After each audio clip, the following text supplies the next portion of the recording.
In before. Oh, there he is. Hey. Okay. Let's see.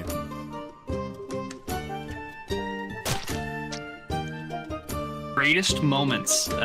Even in battle, we'll even go with that if that's to be more specific. She describes to you a moment that was not during battle, but it was actually preceding a battle.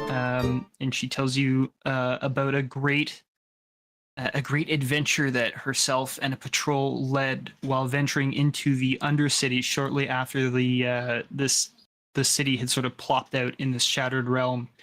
And she tells you a story about an adventure through the Undercity as they were trying to understand the extent of what had happened.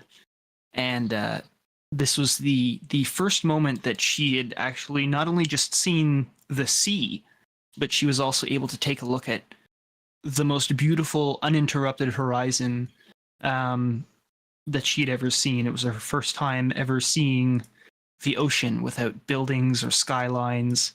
And just the sheer simple magic of that is something that's staying with her for the rest of her days.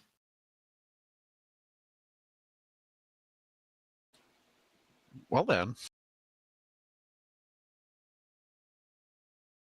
It really does seem like she's been through a lot. Oh yeah.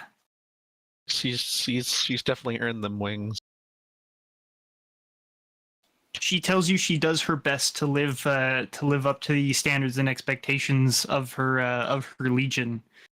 But the thing that's kept her metaphorically grounded, of course, she's an angel, so she's not always grounded, literally. But what's kept her true to the cause, she says, is being able to find appreciation in the small, quiet moments after battle or in the peaceful hours of a night patrol. She says that to enjoy the simple liberties that life can bring makes it that much more prominent when you're called to put your life on the line to sacrifice for others' peace and well-being. She says that it keeps her centered and keeps her focused on what's most important. I wonder if I should ask Carlos if I should consider something like this. Carlos, what's your favorite memory? The money. The money. I like money. Oh, I was going to ask him for a pipe. It's like, which one do you recommend? Gilded one. All right, so you are visiting Temple Tiamat. And let me close my door really quick. Okay. Yeah, you don't want anybody else hearing about this kind of heresy. Hell no.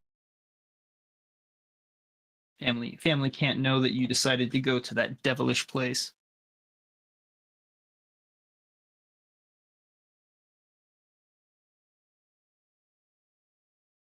Okay. Hi, Seeker.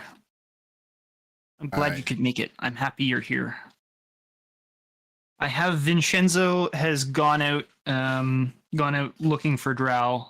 We're sort of putting the block of a day's worth of things. So to get you caught up really quickly, Carlos has disguised himself and gone out to get some actionable intelligence on the Orzhov.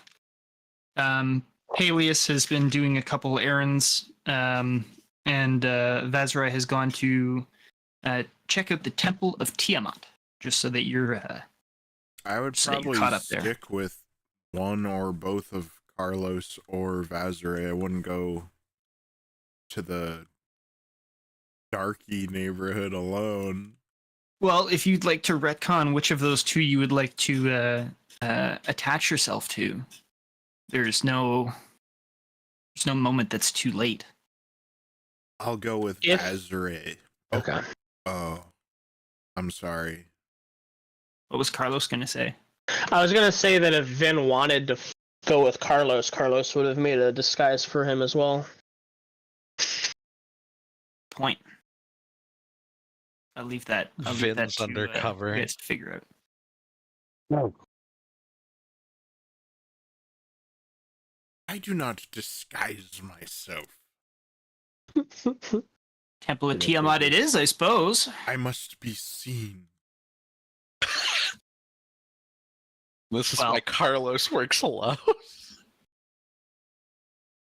There we go. All right, so Vinshenzo and Vazrai and the Angel and a party of foot soldiers show up at the Temple of Tiamat. Vin came on his own with a carriage and everything like that. You flew because you can fly.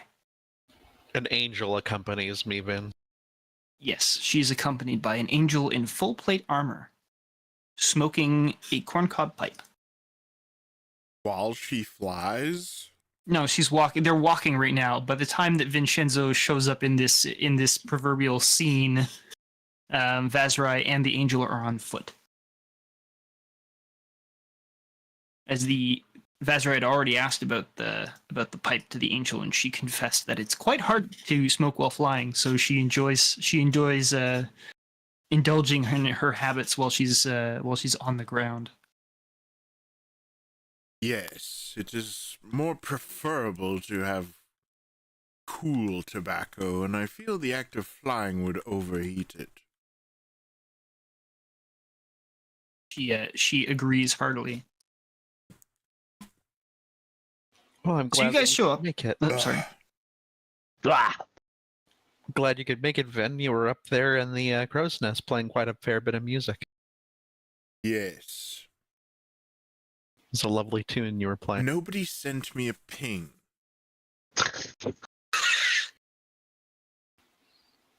Okay. She just blinks at you.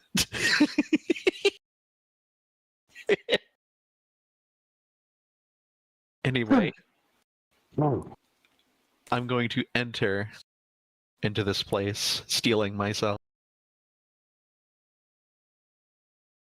So the front of the temple is nothing overly special. It's not ostentatious. It does not seem as though the followers of Tiamat are looking to advertise their center of worship quite as brazenly as the Bahamut Cathedral is broadcasting its presence. However, as you enter, so the front doors themselves, they do have the I guess Vazrai would consider it the unholy symbol of Tiamat, which is the five heads of the dragons, the chromatic dragons, in a spiral or in a little pinwheel, and it's on the in the center of the two wooden set of double doors. And nobody's standing up front. Nobody's really seems to be barring entry, and you're able to just walk in as you wish.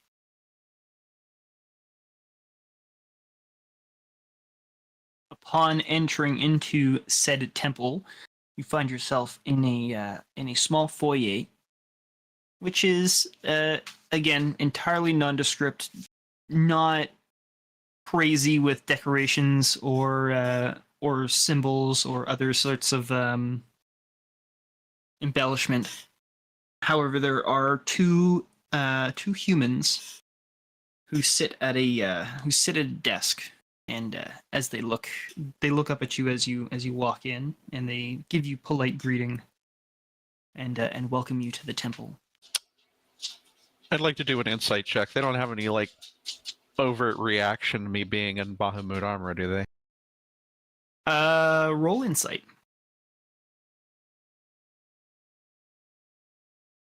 Okay.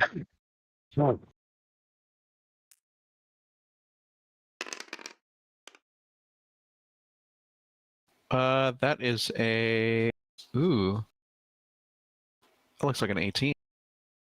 An 18. Both these humans are very nervous looking. They're Their eyes are fixated on you, Vazrai, despite the fact that there is a very notable-looking drow and a very fierce-looking angel accompanying you. They are entirely fixated on yourself. And their voices sort of warble and break a little as they speak. They don't seem entirely comfortable in their robes, Tiamat. Ah, yes, the evildoers, despite me not even doing anything, already tremble in their own boots. Ah, wouldn't you if you were in their shoes? I probably would be. I think I'm being invaded. This seems like a really bad time. Yeah, it seems like I should have called in sick this morning. Yes, good morning.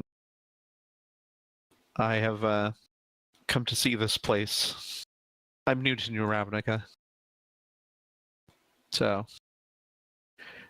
Yes, you must be. Are you lost, friend? Asks the first human. As he looks at his companion, who stands politely, nods her head in the direction the both of you, and then excuses herself through a door that's behind the desk, while the male human the male human stays seated and is primarily concerned with speaking to you. No, I am not lost. In fact, I have come here to see the mother's house here.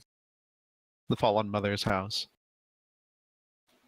See about everything that has gone on here. Perhaps pay respects. So, maybe just see. So I've already visited the father's great house already, but I wish to see this place, get to see the other side, the other half. Yes. See how the other half lives. The Cathedral of Bahamut is quite a spectacle, he says quite uncomfortably. It is. Not nearly as ordinary as our quaint house. Forgive me, friend. You're wearing the colors of Bahamut. Are you sure that you want to be in this place? I am confident that I wish to be here. And please do not be alarmed by my presence. I do not wish to seek conflict here. I only seek to see, really. That is all. I only seek understanding. Yeah, pretty much. My shield maiden will go where she pleases. Just know that I have no interest in causing conflict here. So please be at ease. The man shifts his gaze nervously between Vazrai and Vinshenzo, and he lifts up his hands, trying to sort of showcasing like I'm not a threat type of gesture. And he says, I have no wish to impede your visit. Merely expressing curiosity. No, you are right. The only time one of your ilk comes to find us is if they are prosecuting a crime or other such activities. If you're curious about the faith, maybe I can fetch somebody to speak to you. Vazray's interest seems to be piqued. That actually sounds like a rather interesting idea. No. You have not caused any trouble, at least not that I'm aware of, and even if you did, it is not my place. For coming to this place, I have come to realize that the city has put a hold on any sort of war or violence in this place. Neutrality is the answer here. So, and to ensure that I am also to ensure that I also have a witness and a guardian for all of us, I gesture to the angel. I gesture to the angel. Hopefully that comforts him just a little bit more. I hope that she is a good sign of my intention of peace in this place. Yeah, he narrows his eyes and says, well, I really am really at a loss for words. Personally, I myself am a denizen of Ravnica. I was born here, so I only know of Tiamat. I understand the general relationship between the two churches, but normally, in the early days, there's been nothing but violence and confusion between the two warring parties. I'm glad you brought a peacekeeper, but please understand that your presence here may upset some. And he looks pointedly at the angel. This is their safe haven from you, just as I'm sure your church is your safe haven from them. She thinks about this for a moment. The world in which I come from, indeed, that war of dragons, still rages on. However, after the whole cataclysm, this place, whatever happened, I have been expelled to this place along with my people. And ever since have been out of contact with Bahamut as well as Tiamat, or I've never been in contact with Tiamat, only its swallowers, but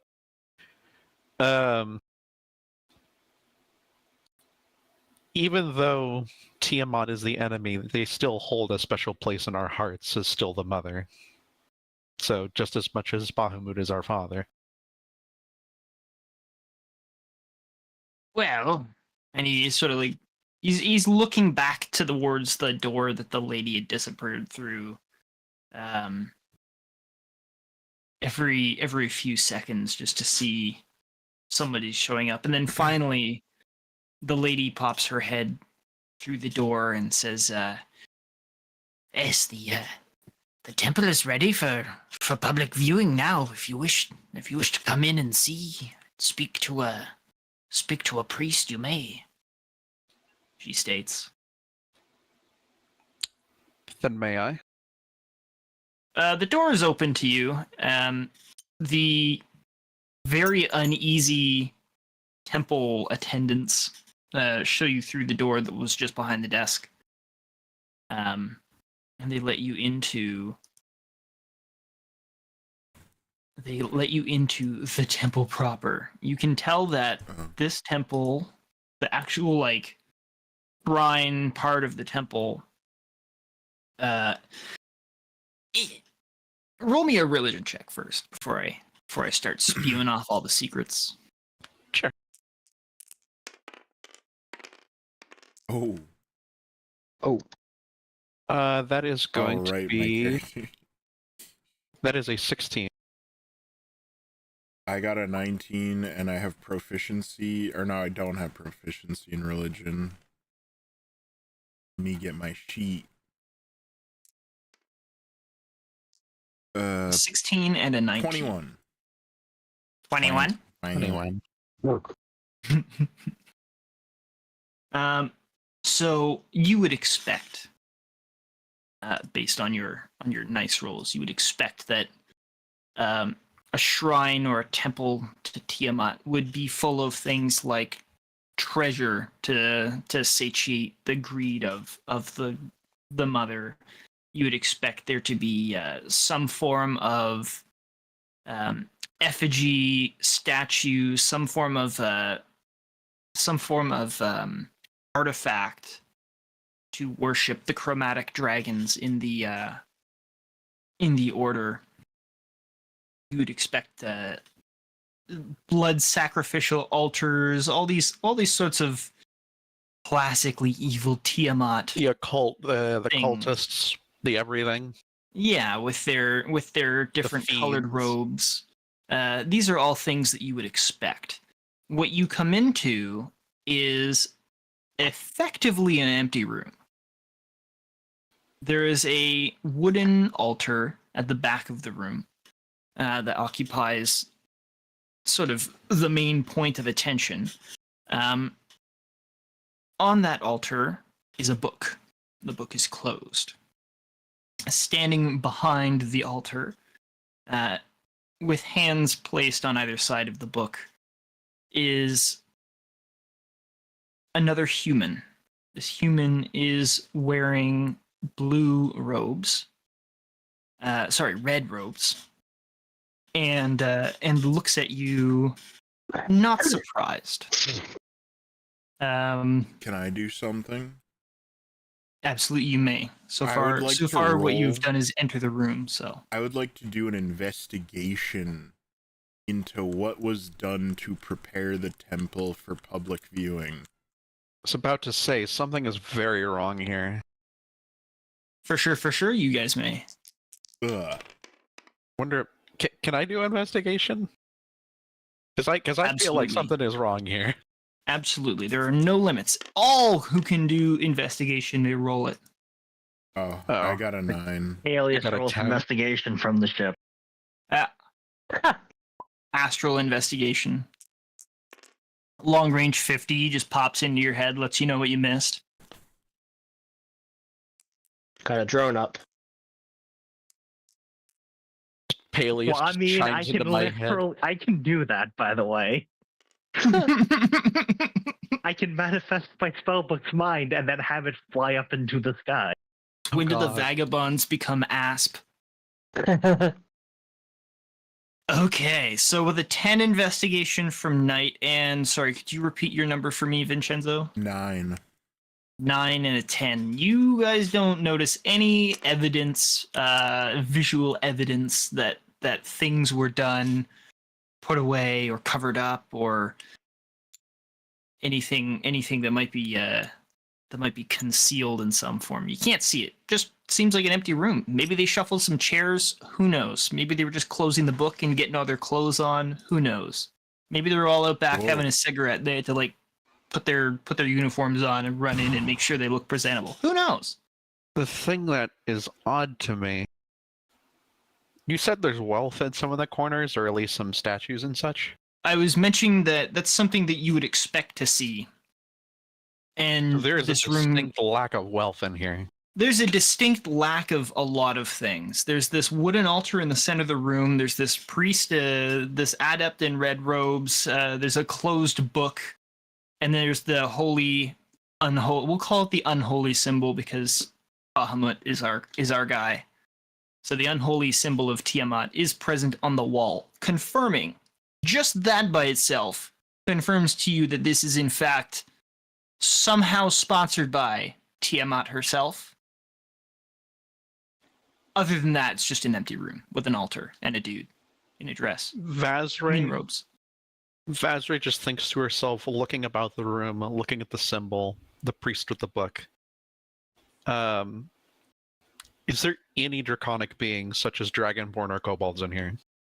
There's you, your patron, your escort, 2 very uncomfortable-looking priests who greeted you at the door, and the adept in red robes. Vazray is actually rather shocked by the condition of this temple. Either they're hiding it really fucking good, or this isn't the main temple, or just Tiamat's presence is really not that strong here. There's a lot of questions and not many answers. There's a lot of missing variables. And the overabundance of human followers is also something that she was not expecting just so far. It's just like, usually you'd expect more of this other stuff. This is rather... This is like your Tiamat starter kit thing. Babies for your freaking Tiamat cult starter kit. Yeah. From Scholastic Kids. Yeah. Yeah, really underwhelming. Yeah, she kind of looks about, just really confused, underwhelmed, and rather shocked and surprised at the same time. Azrael came here to pick a fight. While actively saying the words, "I'm not here to pick a fight." Yeah. Like a cop knocking at your door to ask if you can use the bathroom, then conveniently taking the long way through every single room in the house just to use your bathroom, looking at all the corners like, yeah, I really gotta pee, man. What's over here? You got any locked gun cabinets? Do you have any launch codes? You happen to be, like, cooking meth in your garage? Yeah, I really need to pee. Okay, do you evildoers hide things here? Is there anything under the basement? Well, it's a really nice church and all, but where do you do the blood sacrifices? I mean, Yeah, sorry, where do you keep the Where's cheese? the rest of it? You guys aren't evil enough.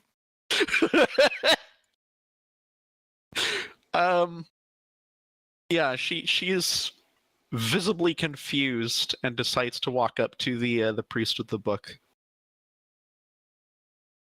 The priest with the book looks down his crooked nose at you, but not with a malevolent gaze. He seems to be rather smug as he watches you advance. And without tilting his head and merely gazing down said crooked nose, he says, "Greetings, follower of the Allfather. What can my simple parish do for you today?" I simply come to wish to see the house of the mother. That is all. Get to see this place. You could have seen it from the outside. Your presence here is an unwelcome one. I understand. That is to be expected. But do not disrespect my shield maiden. I do not know who you are, sir, to be disrespected or not, but you disrespect my holy house by bringing in this enemy of my god. My king. Then you must not listen to very good music. My king, you're not making this any better. I do not require your protection here. Oh. Oof. Surely a clergyman such as this would be open to any willing to enter a temple and find themselves immersed in the words of his deity. Oh, Normally, yes, but this is quite unexpected and uncouth. Even if I was your enemy here, I am not allowed to do anything to you. Nor am I to you, which is why your presence here is tolerated. Barely. And he looks sideways at the angel. Ha. Probably hoping for a Cambion right about now. Wouldn't that be really useful if just a wormling or something could pop out and get rid of this whole problem for him? I know, guess he didn't right? pray as hard as you do. I guess, like, I mean, I know he's not getting, like, financially fucked by the cartel, but this is... I'm sorry, man. Yeah, you can see exactly what the advantage is of going with the bank on this one. Yeah. Literally a fucking villainy. Fucking Haven. Oh, God man. damn it. What's your passive perception there, Vazrai? It is a 10. And I believe the passive perception for Vinshenzo is like 722. Okay. 15. What? Let's say 22 on your thing. That's Carlos. Oh, it's Carlos. I went one over. Hello. Yeah, Carlos and Man, that Nessus disguise were kit the, really is working. We're the ridiculous passive. Okay. I maybe didn't increase it when I leveled up, so maybe it's like 16. Oh, it's fine. I just needed the numbers. So, actually, both. This was a really wonderful roll. Both Vinshenzo and Vazrai hear the unmistakable sound of somebody dropping something on their foot and swearing behind the rear wall. And everybody, well, everybody meaning all three of the priests that are in the room, all of them just immediately freeze, wide-eyed, looking at each other and then looking back at you. And then they try and like brush it off, and they say, and the red-robed adept says, "Well, if you have no other business here aside than just looking around, we do have our own duties to attend to, and I'd appreciate if you took your leave." What happened over there? Some idiot probably dropped a book. Nothing to mind yourself with. Aren't your duties to spread the word of your deity to all who find themselves in this temple? I think I know well my duties, Master Drow. Please, I care not what is hiding behind that place. I simply wish to know if anybody is injured. We were welcomed in here not more than a few minutes ago, and now you're asking us to leave? How queer. He looks poisonously at his two adepts. Yes, you were welcomed in to look around. You have looked. Now leave. Vazray looks to the angel. Can we please go see if that person is injured? Oh. Roll me persuasion. Hell yeah.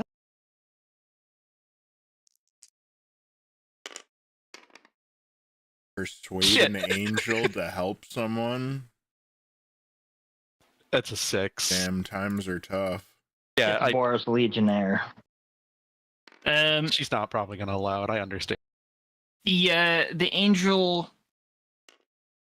she gives you a very strained sideways smile and clicks her tongue against the top of her mouth a few times and says,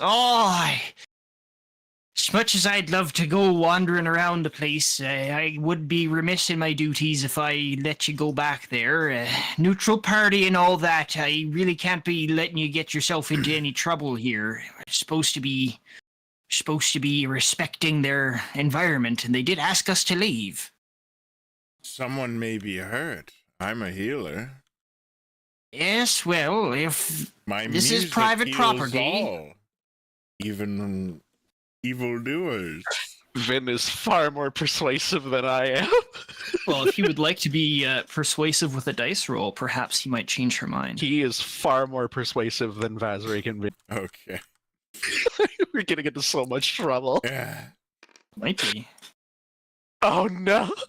That is a 12. 1 second. I am going to invoke my glamour weave to add a Yes! D4. That's a 1. 13. 13. That was nowhere near as epic as it would be. 21.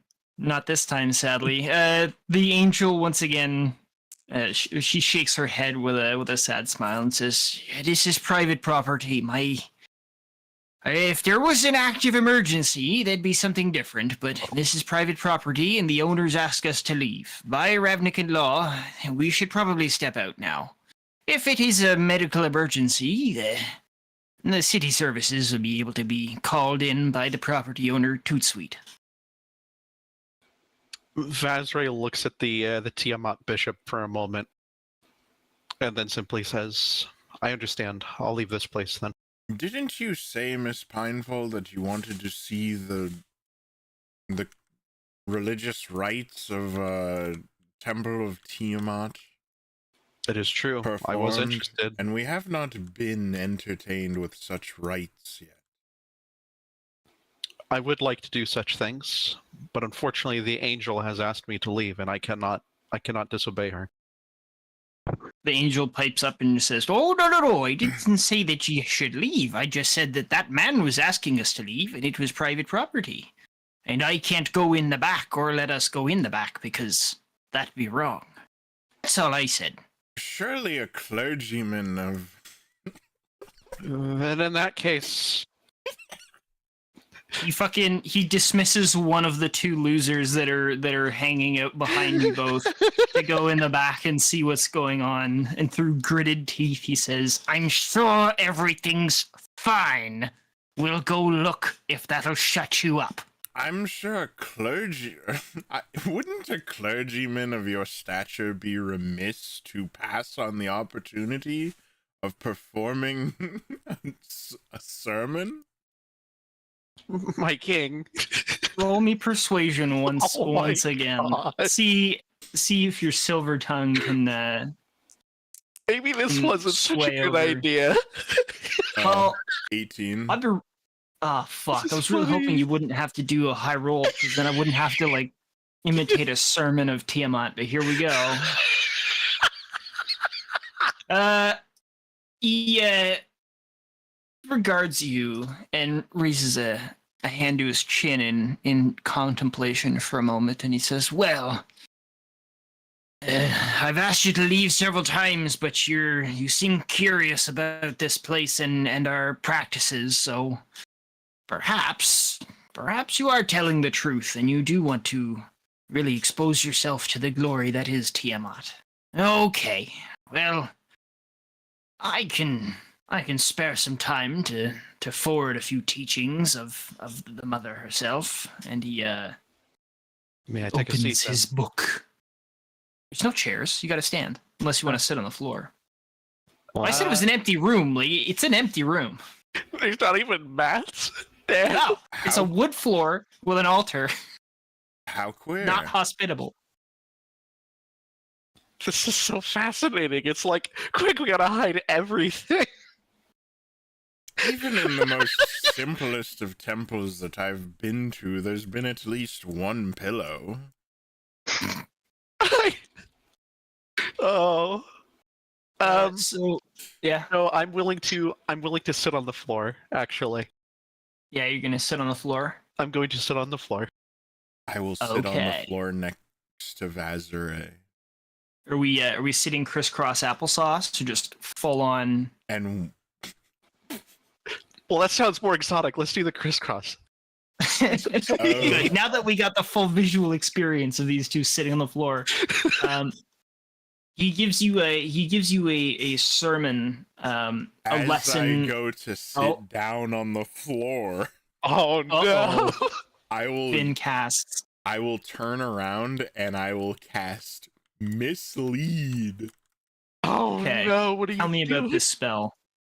It only has somatic components, so I will perform those while I am facing away from the clergyman. And I turn invisible, and a duplicate copy of me, an illusion of me appears where I was. Oh, I remember this spell. And I immediately yeah. snap to the illusion of me and make myself sit down while I am invisible. And I will roll stealth on my invisible self if I must. You must. Hell yeah. Watch, he's gonna walk off and he's gonna trip over something and something else breaks. Oh, My ankle. Who put this rubber duck on the floor? 16 plus 7 is, what is that? 16 20. plus 7. 28? No.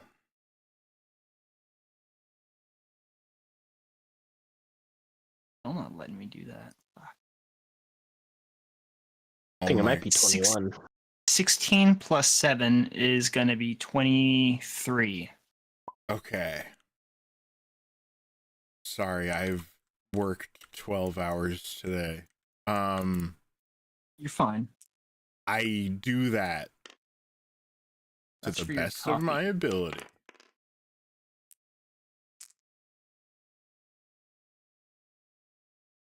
All right. And what do you wish to do with this cop? Well, I guess you are you and the copy is sitting. I will creep over to wherever the noise came from. Came from behind the wall. There's a small door in the back right corner of the room, which one of the two lesser adepts, one of the two lesser priests had disappeared into when he was dispatched by the red-robed man. I will move towards the door. Okay, you're at the door. This red-robed adept, for the sake of Vinshenzo's copy, more so Vazrai and the poor angel who has to sit through this whole thing. It's a lesson all about how Tiamat returns the sun every morning as part of a ritual known as the tithing, and how offering coins and gems will ensure that the sun returns the following morning, and a very long-winded sort of story and fable about all about that specific ceremony, why it's important. So that's what you're learning about Vazrai from this man. So you're at this door. In Vinshenzo. Hell yeah. It is not open. It is closed. I put my ear to it and listen. Okay. Roll me perception for listening. Ugh. Oh, hell yeah. I think that's 29. Hell yeah. You can hear two individuals whispering back and forth to each other in what is very evidently draconic. Oh. However, they do sound like they are both humans, human voices. It was actually one 31. of them. Sorry. Do you know Draconic? I don't think you do, eh?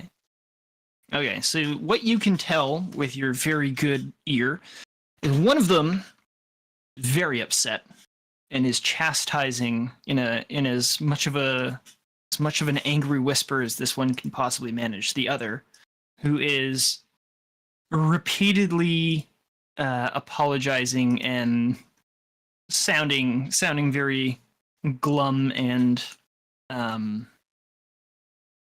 to think of the clever verb, but subservient, I suppose. The whispered exchange goes on for about a minute before you can hear the slip slap of flip flops / sandals plopping away on tiled stone floor, and they recede. Sounds like they're going down. Oh.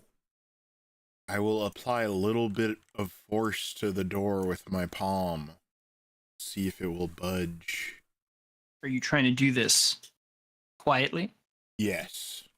Could you roll me sleight of hand? Oh. Ooh. Sleight of hand, that would be a 21. Hell yeah.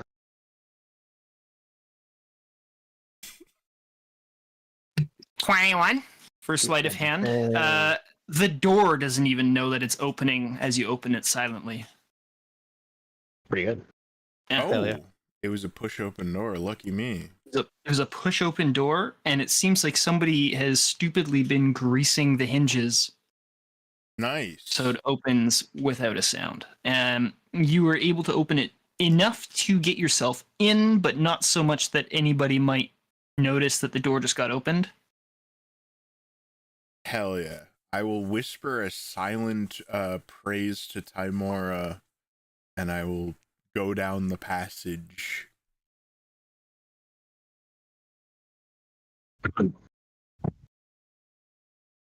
Hell yeah. Okay. Does Vazrai see the door open? Vazrai, roll me perception. Sure. Unless are you like intently paying, like listening to this person, or are you like looking around? I'm intently listening, actually. Okay, well then you don't notice. You don't even roll perception. Like facing away from the door, giving the sermon. Like it's at the back he's of the facing room, away right? from the door. Yeah.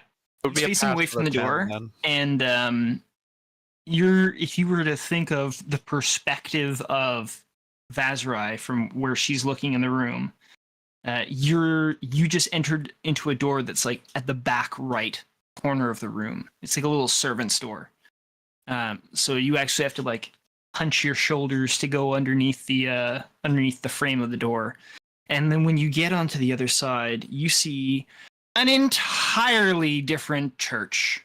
And this looks exactly like a temple to Tiamat, or at least it's starting to look exactly how you would expect a temple to Tiamat, as there are a number of black iron swords and axes that are adorning the columns, ready to be picked up and used.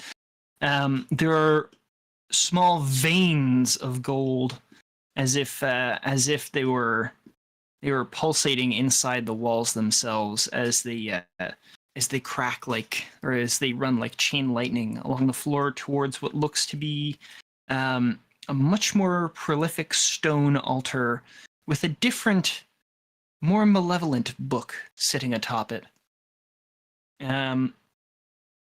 Also sitting on the altar is a ritual dagger of some sort.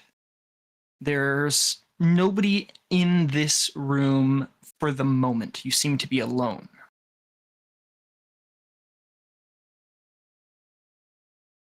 I gaze in awe at the temple for a moment. There is a small, just because I forgot about it, there's a small stone staircase immediately to your right that looks as though it leads down and underneath the room that Vazrai and your body are currently seated in.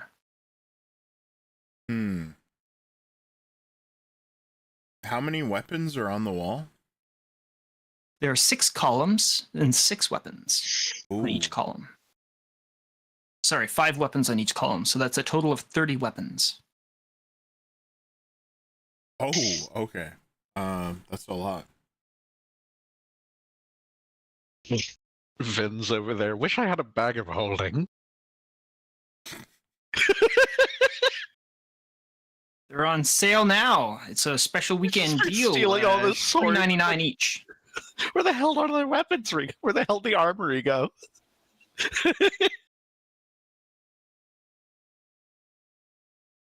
I'm thinking. Would you like me to come back to you? Sure. Okay. Paelias, what are you up to right now? Hanging out fishing? Are you going shopping? Hanging out, reading. Reading, all right. Nephis is fishing. Nephis is fishing, and Ragus is cooking up a masterful lunch. As one does. You are kept supplied with whatever tea, beverage, or small snacks you desire. Thanks to Mr. Goblin. Awesome. Carlos is still intel gathering, and Vazrai is still listening to the super lecture. With intention. With intention. If Oh, it's man. coming back to me, It I is. will cast Sending Okay. What are you sending? to Vazrai. You got 25 words, my friend. The real temple lies in the open door before you. Oh, you left the door open? Yeah, Vazrai just kind of looks confused for a second, still intently listening to the sermon and everything. And then she just randomly just hears Vin in her head. Provided nobody's looking, her eyes, without trying to move her head, her eyes look to the Vin next to her. Roll me deception. Oh, okay. You're trying to do something secretively while somebody's actively interacting with you, so.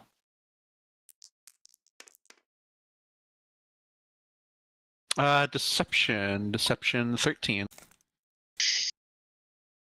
Okay. I think Vazrai's seen this trick before. At Steamgate, Yeah. I don't know if Vazrai knew that this trick was happening, though. No, she didn't until she heard the voice in her head. Hmm.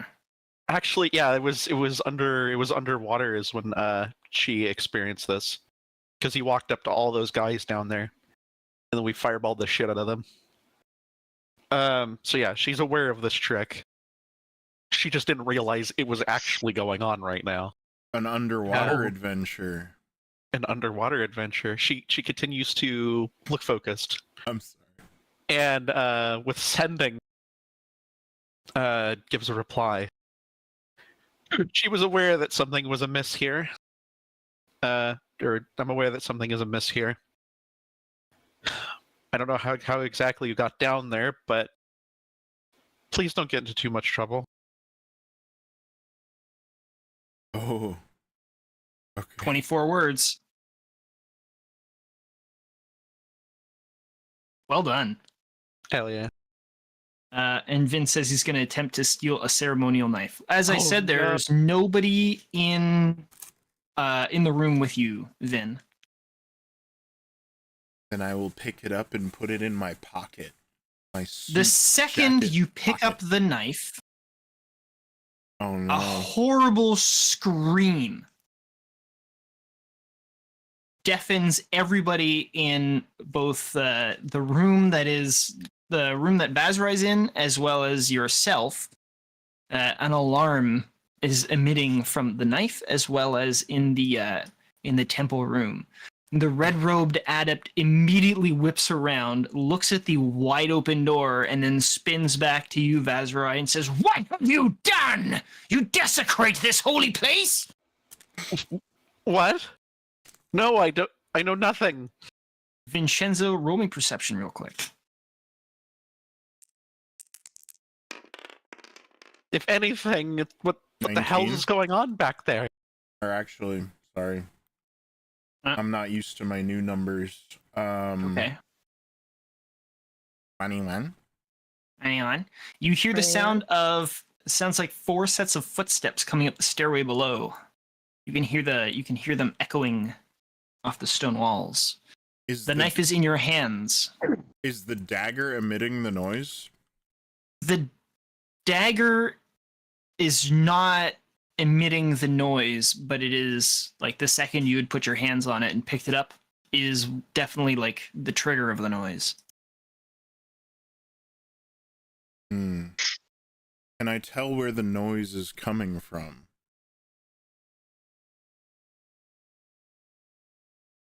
Stand by. Oh, hi, kitty. Oh, Hi, kitty. kitty. It appears to be coming up from the ceiling. I look up. He looks up. He You looks up. You don't see. We're gonna work off of your 21 there instead of making you roll again, because you're Okay. looking around. It seems as though this scream is coming from up in the loft behind one of the columns from where you are, like in the corner. It's hard to tell. How big is this, like, upper opening in the ceiling? 20 feet. The ceiling is 20 feet high. It's much higher than the ceiling in the room that your real body is in. How wide is it? It's 15 feet wide, 5 feet in the middle of the 6 columns, then 5 feet between the columns and the wall, and then 20 feet high. It's not a very big room, but it is an occupied in terms of like how much clutter there is. It's full of stuff. Can I hear what direction people are coming at me from? They're coming from the stairway, which is directly adjacent to the entrance you had walked into, which is behind you about 15 feet. How many entrances or obvious entrances are there? 1 door, 1 staircase. Where does the door go? The door that you know of goes back to the main room where where Vazarai and your other body are. Okay, so the staircase is a different staircase from the one I came in on. You came through a door from the main room where Vazarai is, directly next to the door on the inside. So you walk through the door into this actual temple. Oh, okay. To your right is a staircase that goes down, and then it seems to, like, just by looking at it, goes down, and then underneath the fake temple room, and then those are the two access points, and then you have the room that you're standing in now. Gotcha. Okay. And they're coming from the staircase. Yeah. So if, just following the train of logic here for a visual understanding, if somebody was to come up to the top of those stairs, they would be directly in between you and the door that leads back to your companion. Vazarai is going to remain seated despite the accusations.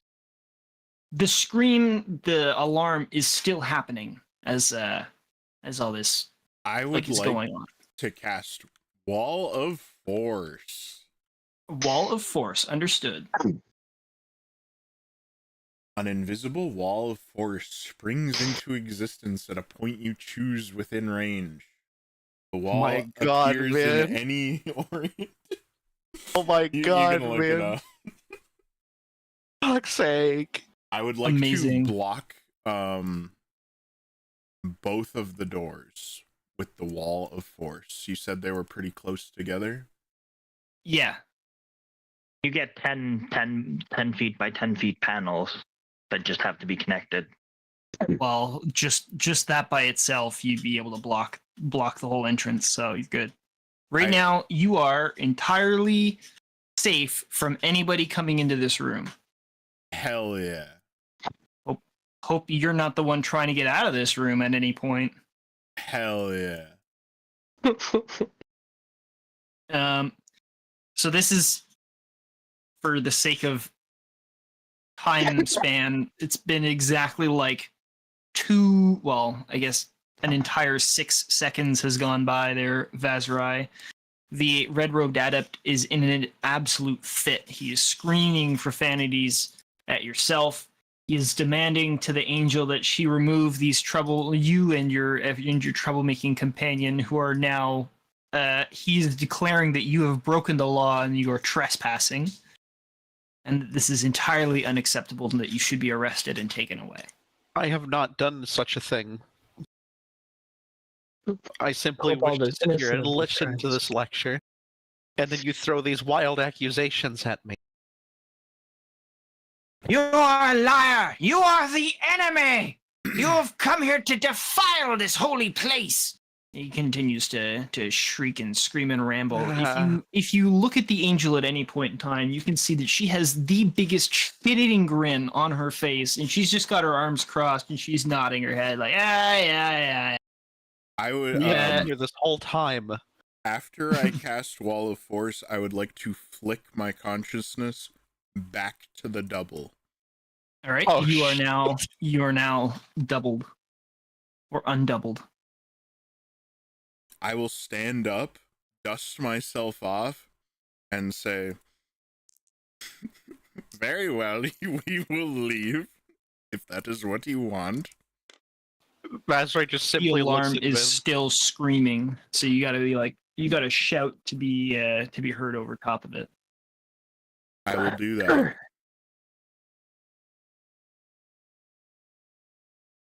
Does Vin begin to leave? Yes. As soon as She looks at the angel, seeing Vin leave, seeing that everything has gone to shit. Oh, I'm a fucking moron. I'm sorry. Uh-oh. Wall of Force requires concentration, and so does Mislead. I'm sorry. I'm a fucking Oh no, idiot. does he just blink out of existence so next to me? are you not wall of forcing, or are you not misleading? It kind of makes a difference now. Well, isn't it Shit. simple? His true self casts the wall of force, whereas his stunt double does the mislead. Yeah, obviously. Yeah, Jesus. This is how this I works. feel like I should commit to it since I said I would do it, and now we've proceeded as if I had done it. And I'll just take back, flicking back to the double. I will respect the spirit of the game, so the double has disappeared. Okay, so in front of the Red Road Adept, the Angel, and Vazrai, Vinshenzo seemingly just disappears. Where are you getting these wild accusations? He just points at the empty space. I told you they were tricksy! Ben? The Angel looks at you, Vazrai, and kind of shrugs her shoulders and says, well, that's pretty good evidence that somebody's doing something silly. I'm sorry, but we're gonna have to go. She puts her palm to her forehead.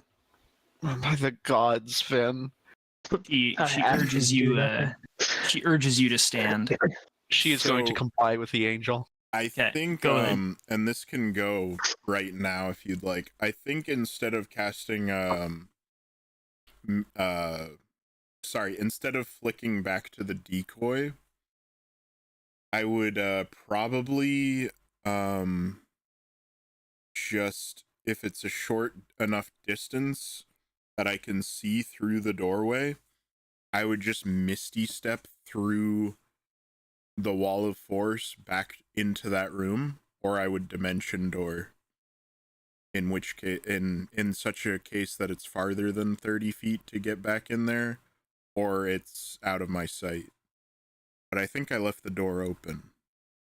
You have mentioned that you left the door open, so the only thing between you and the room is the wall of force that you put up, in terms of an obstacle.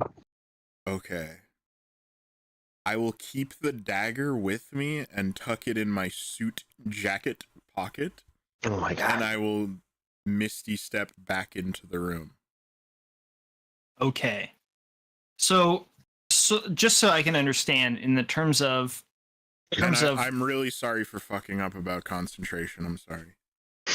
It's okay. I just need to understand, like, in terms of perceivable changes by all those in the room, just so that I'm ensuring that my train of logic is on point with your actions. So because you put up the wall of force, your old duder disappears. And then I reappear within in a very cloud of mist. Yeah, okay. So you sort of like vanish and then reappear standing in the room. Yeah. Okay. And I look And at you Vazrai and say, okay, shall we? And you are escorted out, the both of you are escorted out, followed by the ravings of the absolute ravings of this red-robed adept. And then seconds later, as you're like turning around and starting to leave, you hear /see. I don't know really if the wall of force would do this, but I'm going to do it for flavor context. You hear /see the sound of somebody trying to like knock on, bang on, or otherwise get through the wall of force. And you can see two armored figures that are wearing They would probably run into it since it's in a doorway and it's invisible. They would like they ran into it and now they're trying to hammer their way through, trying to figure out what the hell's going on. Hell yeah. The muffled screams as you like jostle your way out of the Vazrai remains quiet as she's escorted out of the building. Yeah, the second you get out of the room into the foyer and then out of the foyer onto the street, the detail of legionnaires all have their weapons drawn and they look uneasy as they're all staring at the double doors. The alarm is easily detected. Anybody on the street can hear it, and there's a couple like pedestrians who are looking over their shoulder and rubbernecking as they go about their day. What the hell's going on in there? And the angel who escorts you out immediately turns on the balls of her feet and looks at the both of you and says, "What have you done? Could you not keep your hands in your pockets for 5 minutes? You were told not to start any trouble, and now you've started trouble. I have done no such thing. She puts her hands on her hips and gives you a pointed look. I have been remaining seated, listening to this sermon this entire time. I cannot control my king. If he did do anything. I haven't the faintest idea what the good clergyman is speaking about. I know absolutely nothing of what is going on. It wasn't me who poofed in and out of reality randomly just after an alarm was sounded. Couldn't have been. It happens sometimes, you must understand. Roll me deception, sir. Oh god, we're both gonna die. Oh. Sometimes you lie, sometimes you die. Yep.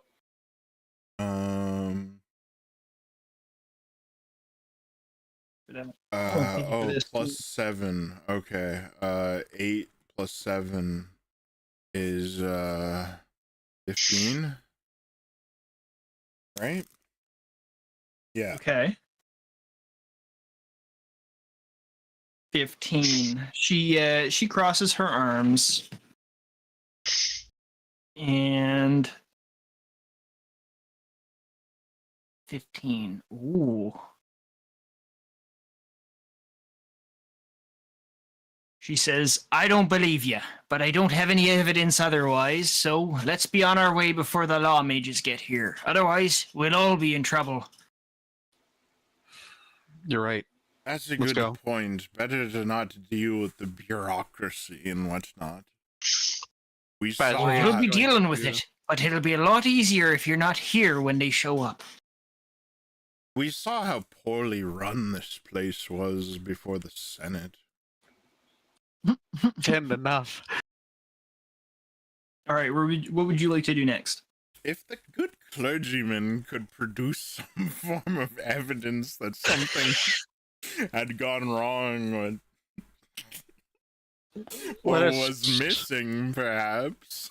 Yeah, I wonder how he'd be able to prove that. I'm trying to decide if I want to retreat back to the Temple of Bahamut or if I want to go back to the ship. Having freshly stolen something, the very obvious worshipper of Bahamut, after gone into the Temple of Tiamat, is going to return directly back to the Cathedral of Bahamut, where nobody would expect them to go. I didn't steal anything, just Vin pulls out a dagger of Tiamat. It's like, oh god. Look what I found. All right, so you're going back to the ship? We're going to go back to the ship. Do you concur? Yeah. She's pretty flustered and just dazzled right now. Heck yeah. It's afternoon as you when you return to the ship. And when you get there, you see that Carlos is still not around, but Paelias is on the ship reading with the regular crew complement, of course. Have the has the angel and the soldiers left us alone when we got to the ship? The angel got you right to the ship, and then was called away to do other duties. The footmen remain. They're not allowed, nor are they interested in boarding the ship. They have an end to their jurisdiction, and that's where they wait. Nobody, at least from your escort, is within eye or ear sight.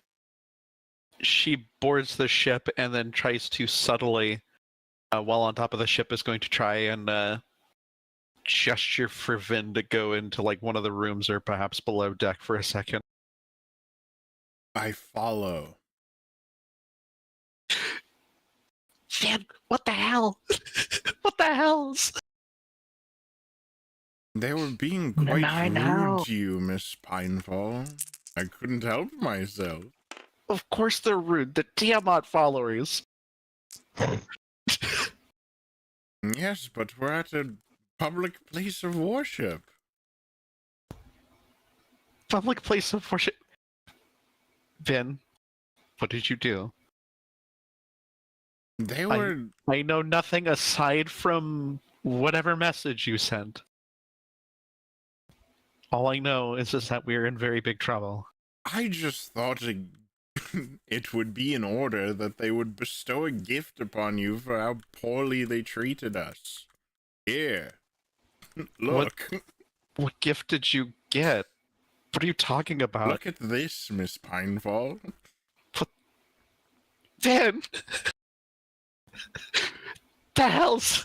What are you doing with that? Look what I found. What are you doing with a dagger? Sacrificial dagger? Oops. Is it sacrificial? I don't know. It's... Oh, Very well could be.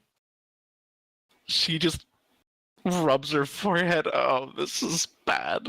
I personally am quite insulted they didn't invite us into the real temple. And they had this facade about that we were in the real temple. Well, perhaps it is on me for... I should have perhaps swapped to something better, but then again, as you can see, she shows her hand, and it's still got the symbol of Bahamut burned on her hand. That would not have gone far if I hit everything. The dagger. I look at the dagger. dagger. Aren't you also wearing, like, Yes. holy clothing? Yeah, I'm wearing everything that I normally would. So it's not the mark on your hand that necessarily gave you I am away. like hiding absolutely nothing. Yeah, I'm not being subtle about my allegiance. Orthodox whatsoever. priest is confused how people were able to identify him by the cross on his neck when he's in full regalia. I don't know how they could have done it. They must have seen my cross. I don't get it. It's burned onto my hand. Yeah, it is. Even if I took everything off, it's still burned into my hand. Even a blind person can see your devotion. Can you imagine what would happen if, I had like a glove or something, they decided to take off the glove, and it's like, oh, heresy. All right. Heretic. So, do you guys have anything else you wish to do today, or are you finished with your shenanigans for the moment? Vasri's gonna have a little mini panic attack for a moment. Okay. Because I give Vazare the dagger. Vazare now has the dagger. She holds it in the other hand without the symbol of Bahamut in it. She just looks at it. Probably for the best. It's just a tainted item in my hand. Ew. Do with it what you will. It's their gift to you, Miss And Pinefall. why? This is something Tiamat followers are supposed to do, not Bahamut ones. I felt They're going- disrespected. I really hope we don't get any more trouble from this. She just kind of just looks over the dagger. Throw it over the side of the ship for all I care, Miss Pinefall, if it's so bothersome. I'm going to inspect it. Would that require religion or investigate? What are you trying to determine about this dagger? What questions Look are you for looking any to answer? runes, mark, any of that. That'll be investigation. Carlos, can you roll me investigation as well for your own activities? Oh, yeah, I can do that. Oh, god damn it, Vaz.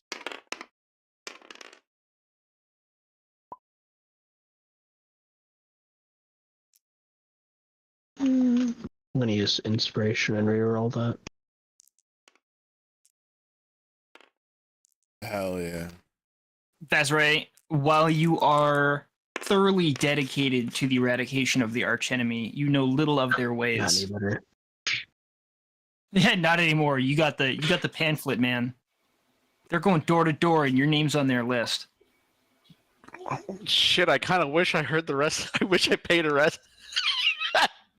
I wish I paid more attention to the sermon. Maybe I would have understood more.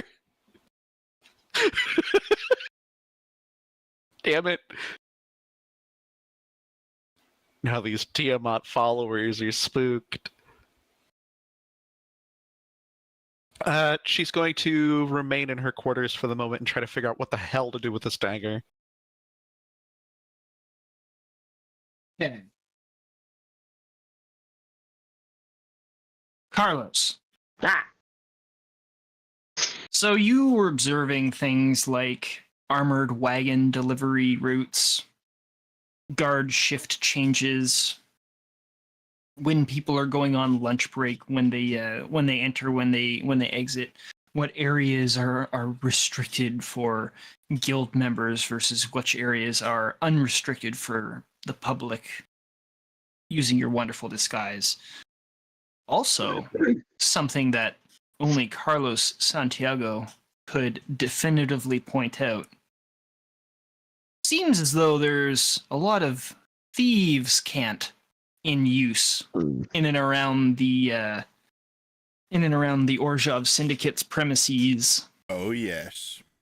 Indicating that there might be other operations taking place underneath the surface. The places where you can see this most is distribution warehouses as well as the treasury. You have through your investigation overheard the delivery drivers as well as the storesmen who are engaging with them before they leave and after they arrive at their locations.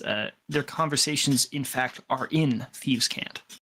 While they might be talking about mundane delivery quotas and this and that, and to the uninitiated ear, it seems as though it's regular conversation. But of course, Santiago knows better.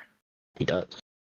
And he can tell that you can tell that there seems to be some sort of an operation happening under the surface of regular wagon deliveries from one place to another, and it seems to have something to do with moving something from the upper city to the lower city.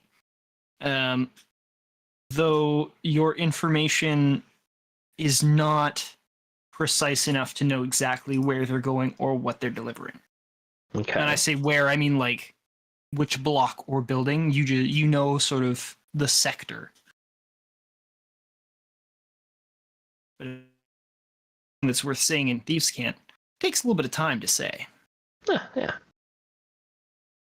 So this is the result of your day's worth of intel gathering. So I know it is still a little bit ambiguous in terms of sort of those things, but when I talk about guard shift changes, I mean at the treasury, at the bank, and at some of those distributaries. So you know when the right times to go in and out. You know where the public and private entrances are, and you're also again aware of the fact that there's under the surface operations happening as well as their routes. Routes. So that is the result of your day's investigation. As you come back to the ship, you find the rest of your comrades are here. And it seems as though there's a larger than average legionnaire presence sort of bumbling about in the vicinity of the HMS Fortune. Oh, and before Carlos gets to the ship, he's going to change back into his normal getup. All right. He's going to find somewhere secluded to change, then go back. Are you doing this before you get to the Boros? After he gets back to the harbor. Okay. So after.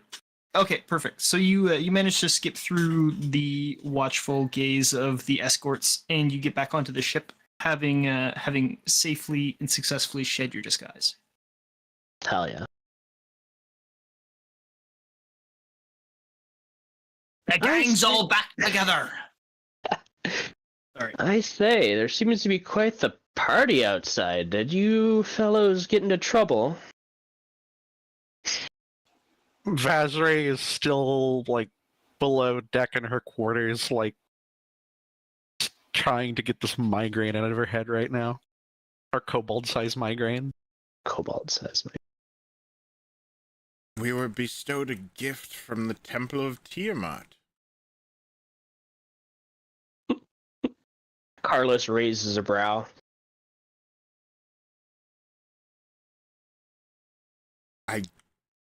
I reach over and grab the dagger from Vazre. She stares at it. Look, Mr. Carlos, how much do you think this would go for? And I toss it to him. Carlos catches and inspects it. What's it made out of? Looks like it's made out of some dense bone. Oh. Dense. Maybe even dragon bone. That would make Maybe. sense. Would. You can roll investigation if you I want will. to really glean its properties. Mostly trying to glean how valuable it is. Oh, it's bones, so it... 17. Okay. Fuck's sake. We're getting shitty rolls on this damn dagger. Is there any metal or heavy adornments on the dagger? Or on the knife?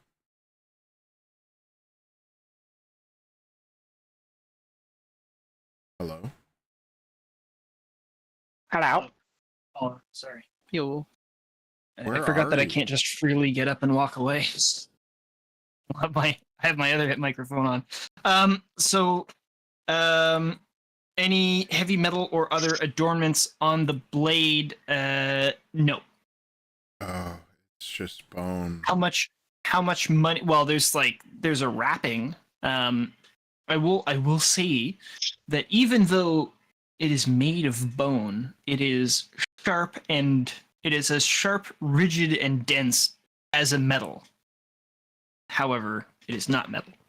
It is light like bone. So it would sink in water? Imagine a bone knife that was as good, as strong, and held an edge as much as like a steel blade is what you have. So it would sink in water? I suppose so, yeah. Hell yeah. I mean, you'd have to go drop it in the water to find out. Somebody knows. None of you do. You haven't dropped it in water yet. Carlos, your assessment of the value of this item, probably given the fact that it's a religious object and, seems fairly fancy, it'd probably land you a couple, like maybe 100 or 200 gold. Probably in the hands of the wrong person or the right person, if you're looking at prospective buyers, probably could be considered priceless. If you're going to ransom it to a certain adept. Then, what are you plotting? I don't know if the know local the right buyer. constabulary is out. I don't think looking Bahamut for would such appreciate things. it. Perhaps we should send it to the bottom of the ocean. Oh no, Van. What? Making it worse. What are you doing? We could certainly use it as blackmail as well. Yes. Imagine the shame that such a priest of Tiamat would feel, I guess. I'm trying to think of a better word, but imagine the type of shame that he would feel to have lost such a relic under his watchful gaze. I'm sure they might be willing to, I don't know, provide some kind of recompense or even information Carlos, to make sure that to make sure that such a fact does not reach the light of day. I don't think a child of Bahamut would be willing to allow blackmail despite it being our greatest enemy. I don't What think makes you he would think approve that? of that? Why? Because Bahamut does not deal in deception. Only Tiamat does. If anything, all we've done is the work of Tiamat. If it hurts Tiamat, what's the difference? The fact that the city is neutral and we're supposed to behave. We're supposed to follow the rules right now. This Carlos blasted shrugs. city lies in the balance on a razor's edge. Perhaps it is a good time to tip the scales. Finn, so to speak. what do you mean by this? What only Vin can mean. What is all of this plotting? Was this part of your plan all along once we got there? I am only saying it. What I'm Correct. saying is, it's good to have a thumb on the scale if you're the butcher. But I am no butcher. Correct me if I'm wrong, Miss Pinefall, but didn't you ask for our help? I'm helping. No, don't you pull that card on me. You know exactly who you were asking for help. No. You knew what you were getting into, Miss Pinefall. You wouldn't dare. So you're gonna try and save the Temple of Bahamut. But this trickery, you would have me commit trickery to blackmail Tiamat's children? We wouldn't... If I remember correctly, you haven't done anything yet. Leave it to us. Soldiers all over the front of the ship. Yes. Did you have any hand in procuring this artifact? Simple soldiers can be dealt with, either by bribes or by trickery. The only thing that I knew when the Tiamat priest was giving sermon was Vin reaching into my mind and saying that the real temple was below. And that is absolutely no surprise. Then you have done nothing wrong. I don't see what the problem is. That's the did point. find the real temple. You're trying to make me an accomplice to crime? If anything, That's the point, Mr. Carlos. I've done nothing wrong. If anything, they're at fault for not showing us the real temple. Yes, but It does sound like they deceived you first. They were dishonest. Exactly, Mr. Carlos. Freaking giving me freaking diet Tiamat down here. What the fuck? Don't get tempted, Vazrai. I'm trying not to get fight tempted. fire with fire. But I'm very tempted to hit. I'm very tempted to hit Vin. Like, stop it! Stop it! You're getting me in trouble. You absolute chaotic bastard. If you think about it, Miss Pinefall, if we were to tip the balance of this pact out of order, and a few of the lesser desirable member groups of this pact were to go to war and be defeated, it would be all the better for New Ravnica and us, and your so-called father. Vin, I don't Father think Dragon. Father Dragon. I don't think Father Bahamut would appreciate this chaos you were causing right now, especially asking me to commit crimes now. It doesn't matter the fact that they're the enemy. It is the matter in which we are doing this. Would Father Bahamut approve of these Senate members who are so wrapped up in their rules and laws that they cannot be rightfully punished and brought to justice? Big Daddy Dragon. Vazray just simply stares at Vin, just They're listening. using the laws against your dragon dad. Nah. Dragon Daddy. Shit. I'm gonna be so pissed if what was down below was simply a Bahamut and an IMX fucking projector. Mommy Dragon and Daddy Dragon are having a fight right now. That doesn't mean they don't love you any less, Vazrai. God damn it. I would especially care for that fellow who who takes so fondly to whispering everything that he says. If he were to I don't know. I know the whisper is a concern, but I'm more concerned about that that blasted Harlequin that keep looking at me. Yes, I didn't care for her either. Seemed like she cared for Vazra. She did, and that is what concerned me. You are quite the sultry little snack there. That's right. Oh, According to that Harlequin. I'm sure Mr. Carlos could bring you to a brothel and get the same treatment. Oh, this is the sins of Tiamat. In this city, it's likely a Rakdos This is what she brothel, wants.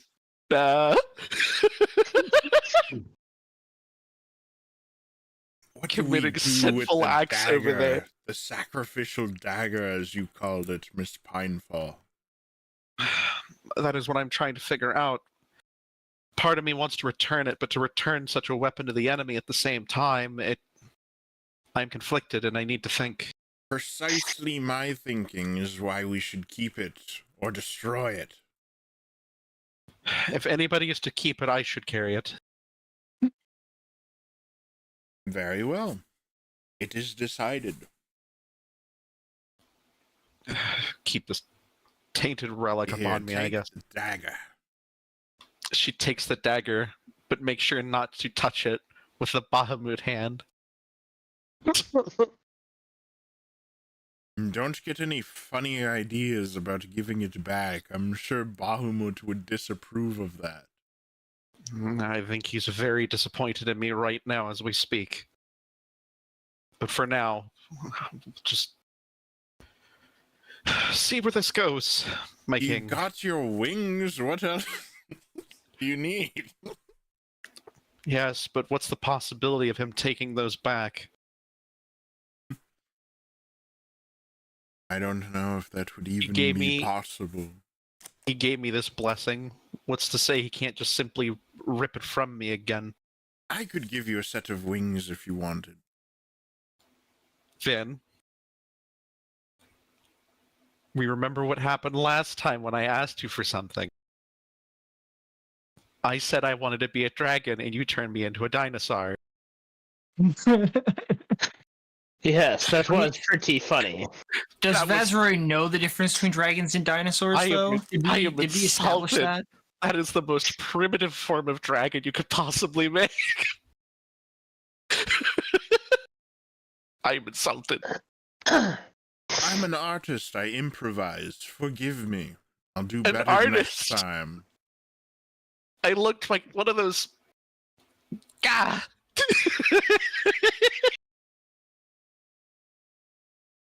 I look like something from some children's story.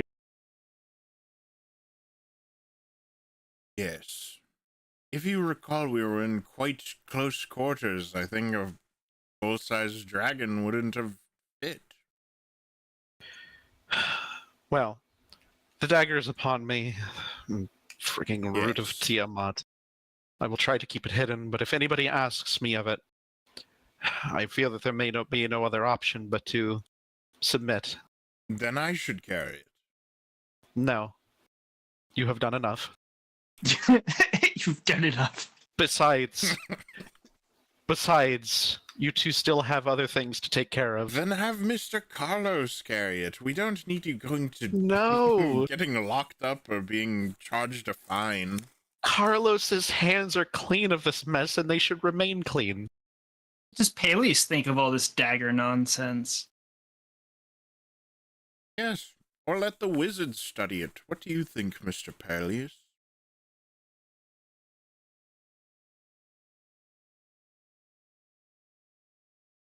Oh boy. Squeak chair. Keep it secret, keep it safe. Oh shit! Fuck! God, Mr. Underhill! Oh Yeah. shit. In Paelias my- muted, or is he AFK? Might be AFK. In my right hand, I have Bahamut. In my left hand, I have Tiamat. Oh god. It actually makes the most sense for him to have it anyway. We don't know what it's capable of without him doing his studies and whatnot. Yes, but judging by... He may study it, but nothing more. It stays with me. Nobody really knows what its significance is in the sense of the church. So who knows? Could be like incredibly a powerful religious icon. That's Or pretty religious much what item. Vazre is treating it right now. Is it's Yeah, still a but- religious item, so she's going to take it very seriously. Better safe than sorry, especially where Tiamat's concerned. Exactly. Don't want to accidentally go poking the wrong holes in the wrong things, you know. Yes, and we should protect any cursory, we should protect any curious guards or constabulary from from coming across it, and protect them from any danger it may pose. Surely we wouldn't want to have Tiamat's effect on an innocent member of society. If anybody is willing to bear this burden, it is me. Yes. You should keep it secret. Keep it safe. Yes. It's secret. Keep it safe. She is going to ask Carlos for any assistance on how to better conceal this dagger on her person. Oh. Yo, prison wallet. No better option. I wasn't gonna say it. Well, you know what they say. Women have more hiding places than men. Wait, what did you say? He said I women said have women more have hiding more places. Oh, There you god go. damn it. No, I don't actually say that, though. Alright. Yes, I believe I can probably help you, Miss Fazrai. Let me have a good look at you. She stands there and lets him inspect her for a moment. Carlos is gonna check her her clothing and armor and stuff to see like where best to hide it. Maybe look at her if she has a pack. Maybe look into making like a false bottom or something like that. Yeah, she's got some Making bags. Vazrai a false bottom? What's wrong with her actual bottom? What are you doing with my tail over there? Leave it alone. Oof. Okay, let's move swiftly onwards before we get into charted territory that we want We're to leave going- behind. You're straying straight further and further away from Bahamut. Stop. We want to go up the hill, not down the hill. Every day we stray closer to Tiamat. This dagger was a horrible idea, man. God damn it. Yes. Surely I it will might leave be. and go above deck and observe the guards. Hell yeah. Yeah, there's a couple of packs and other things that you might be able to hide it amongst Carlos. Judging by Carlos even the is going to shape use of his it. expertise to make a secret spot for her to hide her dagger. Oh yeah. I'm assuming you're gonna take time to do that. Sure. I mean, I wouldn't want her to be caught. True. Okay. Yeah, What Vazri sort of really a design are you going for? Like sort of the low profile. Yeah, pretty much like just something simple that just hides the dagger and isn't very easily noticed. You know. What kind of tools are you using for this? Do you have any Whoa. tools that you can use to create a thing? I have my disguise kit. Would that count? I don't know. Yeah, I'll let that count. Your roll. I think you're proficient with disguise kits, so Yeah. your roll plus your proficiency for the quality of this thing. What type of roll would that be though? Whatever the It'd be- hell using toolkits rolls. Very rarely does anybody use a toolkit to do anything, so just give me a second. Should I use just like dexterity or something? Because I'm using my hands. Well, so you're proficient in a tool in a disguise kit, so just roll a d20 and add your proficiency. Is what I'm gonna say right now. This is not a binding declaration, though. I'm gonna. Well, if I'm proficient in it, that means it's automatically at least a 10 plus my proficiency 5, so 15. Cool. Okay.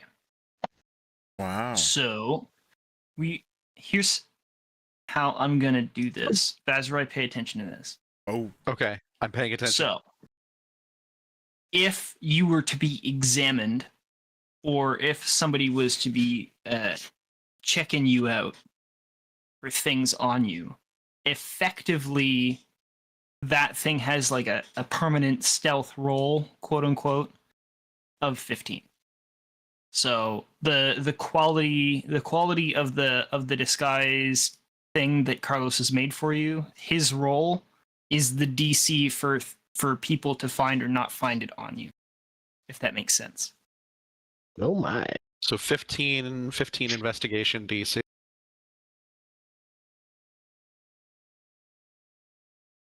Yeah, so you just keep that number on you. I'm going to write it down too, but that way we're both aware, sort of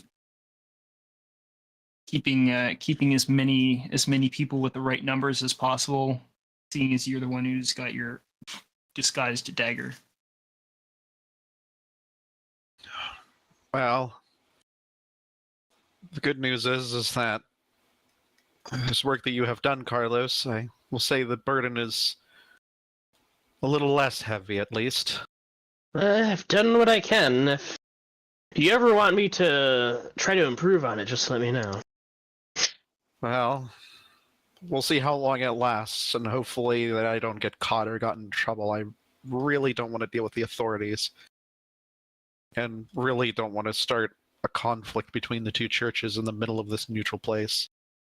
I'd really hate to be that champion that was just, given wings and then,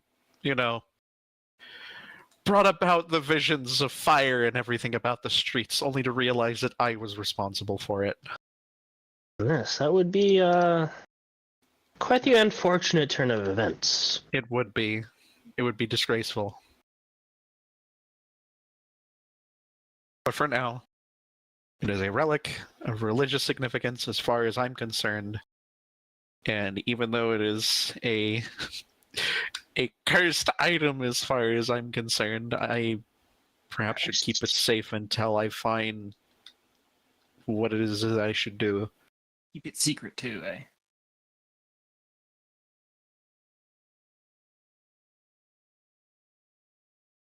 Awesome. Okay. Paelias here, or is he still not here? I'm not sure. Maybe he fell asleep. He might have. That's okay. We're getting to the. Okay, so you got your dagger. It's been disguised. Carlos has returned with intel. Vinshenzo is successfully fulfilling his plan of turning everything to chaos. I'm observing the guards. Observing the guards. Okay. Well, the guards are doing exactly what you would expect a large gaggle of idle guards to do. They've been here for a little while. They're getting bored. They're smoking and joking. Somebody's using some couple of guys are using like an empty barrel for rolling dice. A couple coins changing hands. They're very bored.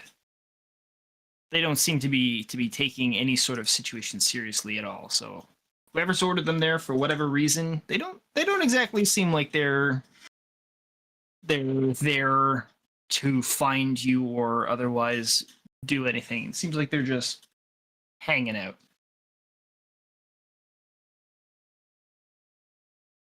Can I do something? I would really love it if somebody did, yeah. Hell yeah. Sorry, that was very direct. It was very direct. Hell yeah. I would like to grab my loot. How many guards how are there? How many people are outside the ship? Roll perception. Oh. Oh. God damn. 20. Unnatural. Unnatural 20. You're looking at a good company's worth of like 50 men. 50 soldiers. Oh. Not my largest audience, but it's been a while. I will leap up onto the, like, side rail of the ship and start playing music with my lute from Vales. Hell yeah. All right. I will serenade the bored guards. I roll performance. Ugh.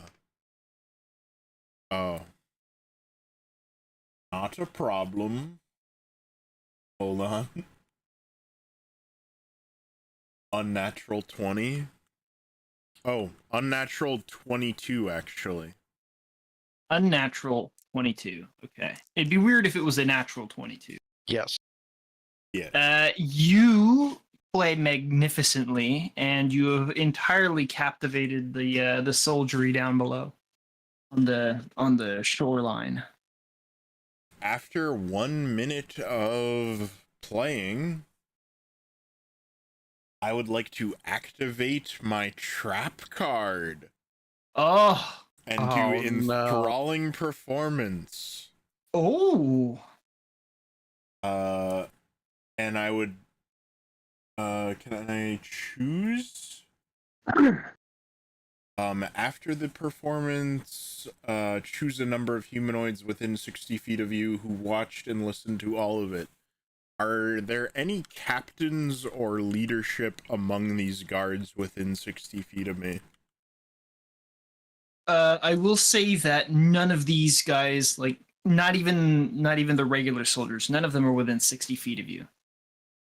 They're farther away than that. They've been stationed far enough away from the ship to give you guys privacy. Shit. Yeah, so you'll have to get a little bit closer if you want to get to within that range. However, I can tell you that there are officers in the crowd. So, can I perform within 60 feet of them? Yeah, you can. There's nothing legally in terms of, like, you know, the laws of Ravnica preventing you from stepping off that ship. You could definitely, like, you could go wander right in and among the entire gaggle of troops if you wanted to. It's up to you how close you want to get. Okay. I would like to get within 60 feet of the officers. Heck yeah. Come back. To the so that I can affect as many officers in the crowd as possible if there's more than one. There is more than one. And there's nothing wrong with that. There is a So the leaders, there's two guys holding the rank of Wojek. Wojak? Wojek, yes. Sorry. Yeah, they're funny. And then there's a handful of sergeants, and they're all incredibly happy to be listening to you.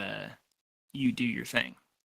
I would like to affect 5 of the leadership in descending order of rank. Okay.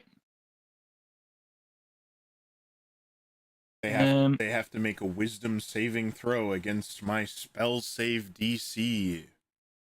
Perfect. Which is 18. 18. Perfect. Let me just find the stats. Those boogers.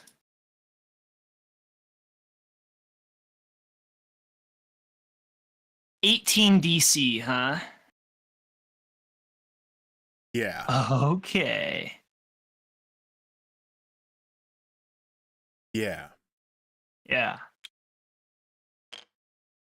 I don't think I know whether or not it fails, but I would assume their demeanor would at least kind of change, and they would be like, "Oh, what a performance! Yay! I love you." For sure. 5 of them. So that's 1, 2, 3, 4, 5. Blue for the Wojeks. Must be, yeah, I guess 50 guards, and there's at least 5 officers. That makes sense.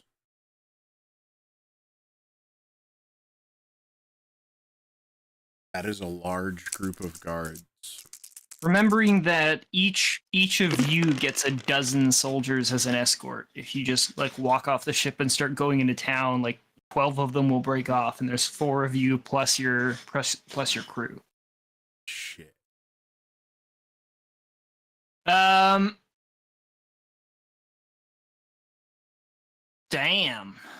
All but one of the Wojeks and one of the sergeants don't seem to be overly one of the Wojeks and one of the sergeants don't seem to be overly invested in your enthralling performance, but the other 3 are totally 100% just head over heels. They're having the best time ever. And the troops are right in there too. They're clapping and laughing, and there's like 1 or 2 of them that are dancing around and being quite comical. The same thing with the officers, except for the 2 of them who are they're still bobbing their heads to the music, but they're nowhere near as carried away as the rest of them.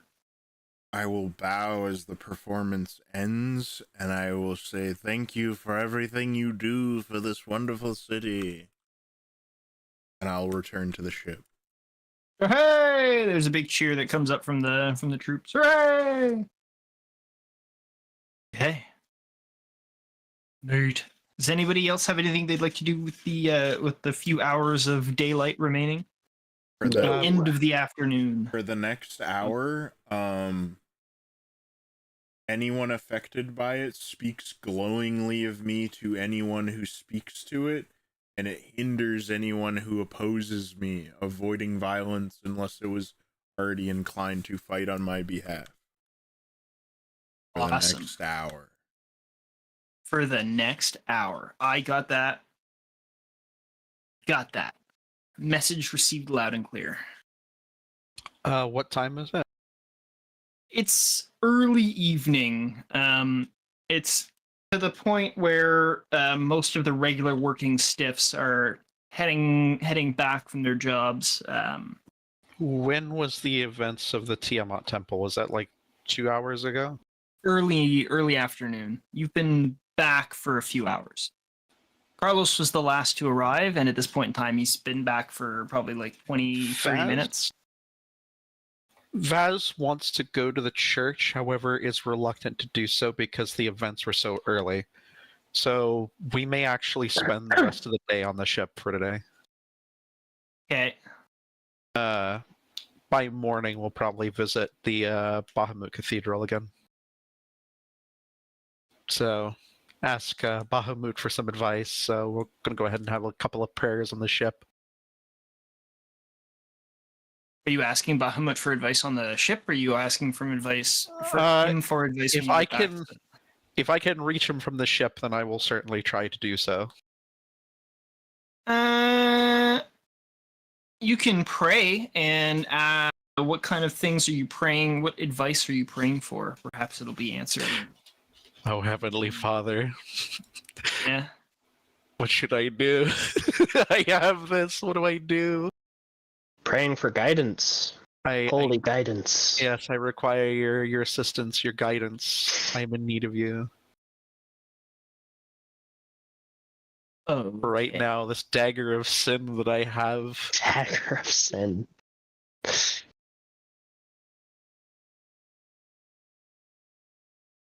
That's quite the catchy term right there. Yeah. Okay, you are praying, Vazrai. Vinshenzo's done his thing. Carlos, Paelias, are either of you guys interested in doing anything for the rest of the day, or can the sun go down and then come up again? No, Carlos is just going to reflect on what he's learned. Reflect on his actions is what he's done. Yeah, and how wonderful they've been. Carlos can do no wrong. I like that. Okay. Vazrai, you don't seem to get any clear-cut advice or visions of guidance from Bahamut in the night. And when you wake up in the morning, the knife is still there and your questions are unanswered. Oh, shit. Okay. Well, we tried. We're still going to carry the burden for right now. So I will still hope to visit the cathedral, see what they have to say.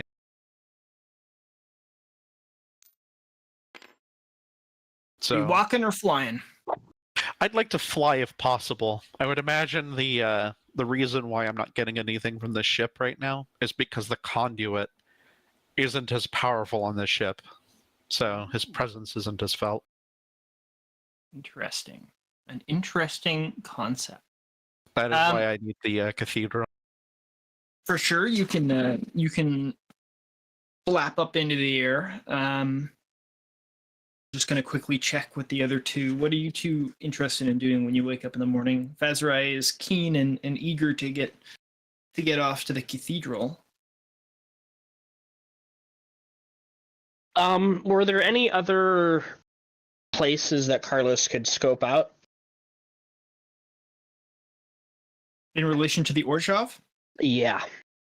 Yeah, well, you know that their underground operation, or their undercover covert, whatever it is that they're doing, is going to the lower city, and it appears to have something to do with the undercity.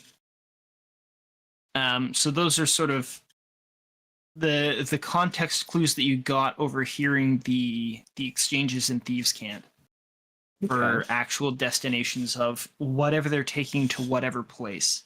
So you got your lead there. That's sort of like the most relevant, the juiciest thing that you found out, aside from like learning a little bit more of the intimate details of the security of the establishment. So you kind of have two options. Well, you have all sorts of options, but in terms of the most informative things that you learned was sort of easier ways to get in to the secure places, as well as sort of a destination or a general understanding of where they're going with their undercover secret shit that they're doing. Who knows? Well, then Carlos would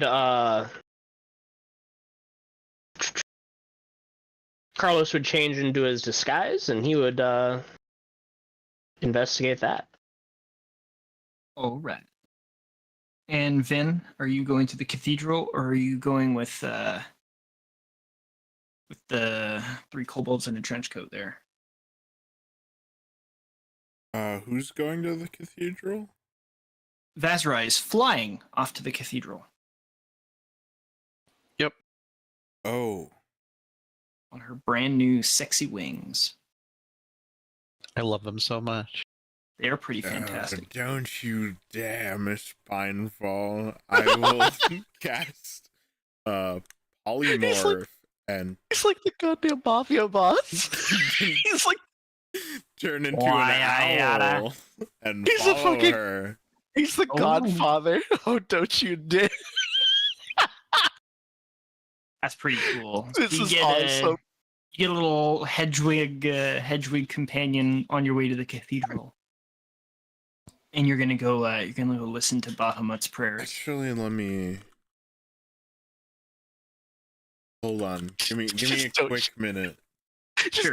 While you do that, I'm gonna jump over to Carlos. So Carlos, you don your disguise. Is this disguise number 1 or disguise number 2?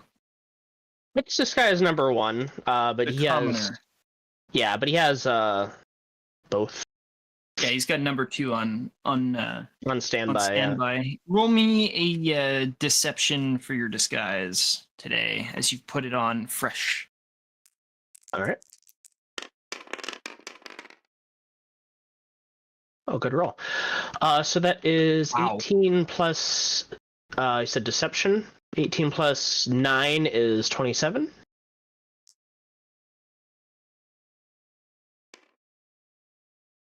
Perfect. You got it down pretty good the first day, but today you got even better because you got that experience. You know exactly what look you're going for. You already did your trial run. Now she's not. All right. So you make your way Effectively, as you're aware, the docks where the ship is on the south side of the city. The place where this undercover operation seems to be taking place is in the north side of the city, which is a part of the city that you have not yet been. On the northern side of New Ravnica. As the upper city, quote unquote, is effectively in the center of the island, the lower city is arranged around it in a haphazard ring.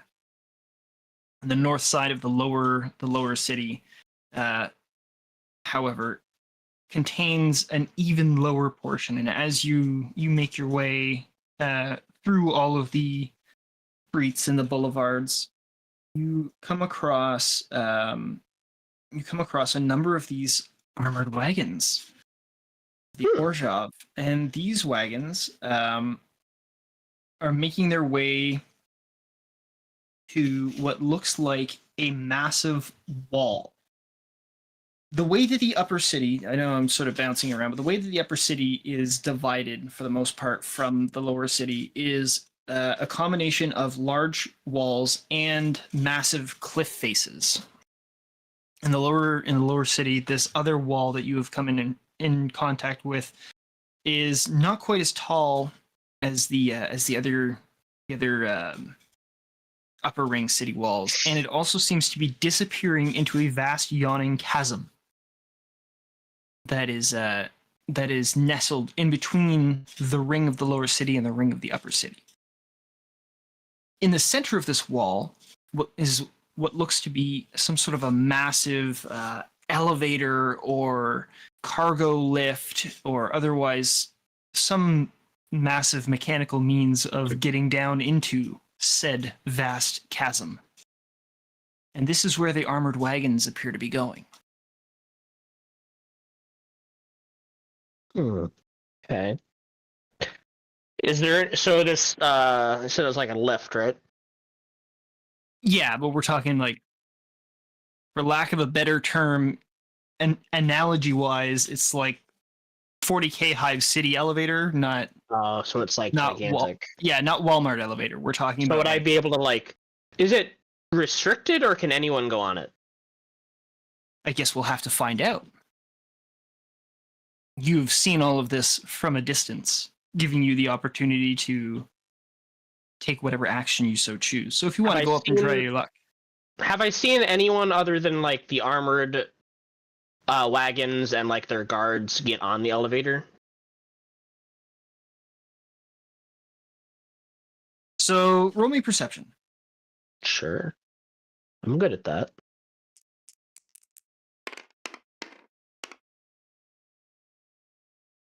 So close to a nat 20. So perception is going to be 22. A nat 5? Yeah. Nat 5 rounds up to 22. 22 perception. You're ridiculous. With a 22 perception, you can see that riding the elevator platform down alongside the armed Orzhov soldiers are the unwashed masses of plebeian workers, as well as what look like a number of very sinister-looking Golgari guildsmen, are all riding on this elevator. The workers pile up in droves of several dozen, waiting for the platform to... There's not just one, there's like 2 that go up and down in sequence, so by the time one reaches the bottom, there's another at the top, yada yada, double efficiency. Okay. We like efficiency. So in that case, Carlos is going to like kind of sneak into the crowd and kind of just, mingle in. Okay. With your wonderful perception, you notice that a number of these unwashed workers, these peons and peasants, a lot of them have Rakdos tattoos. Fairly popular sort of iconography, along with a number of other ganger tattoos and a couple lewd designs. These men and women, mostly, a lot of them reek of booze and smokes and other substances.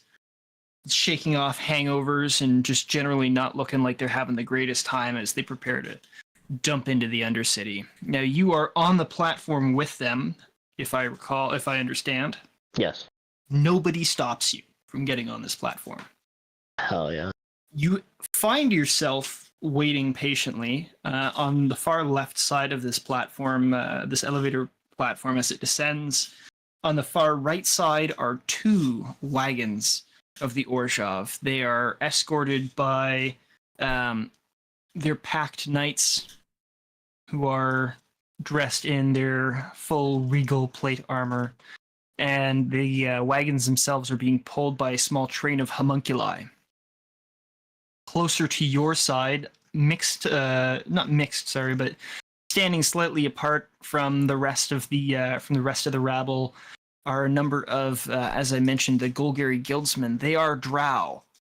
They are also escorted by creatures in very hunched beetle black armor.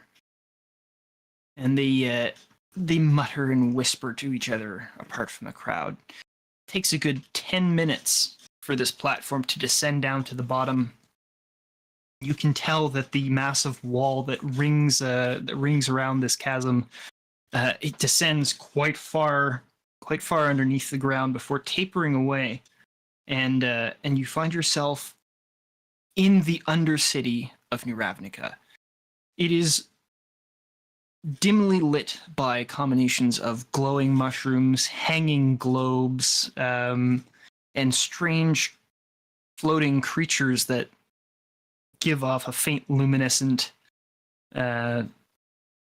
gleam to them as they flit about the upper caverns of the Undercity.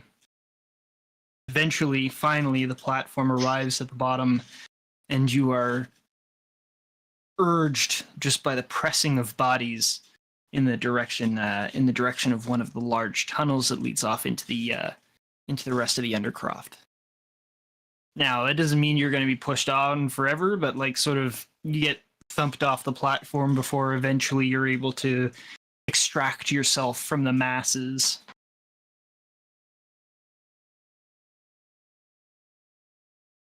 Ah, there you go. You're in the Undercity. Oh jeez. Oh jeez. Oh jeez. Oh jeez. The domain of the Golgari. Indeed. So where's the freaking the wagons? Where are they headed off to? The wagons are moving approximately south. The workers are moving approximately east.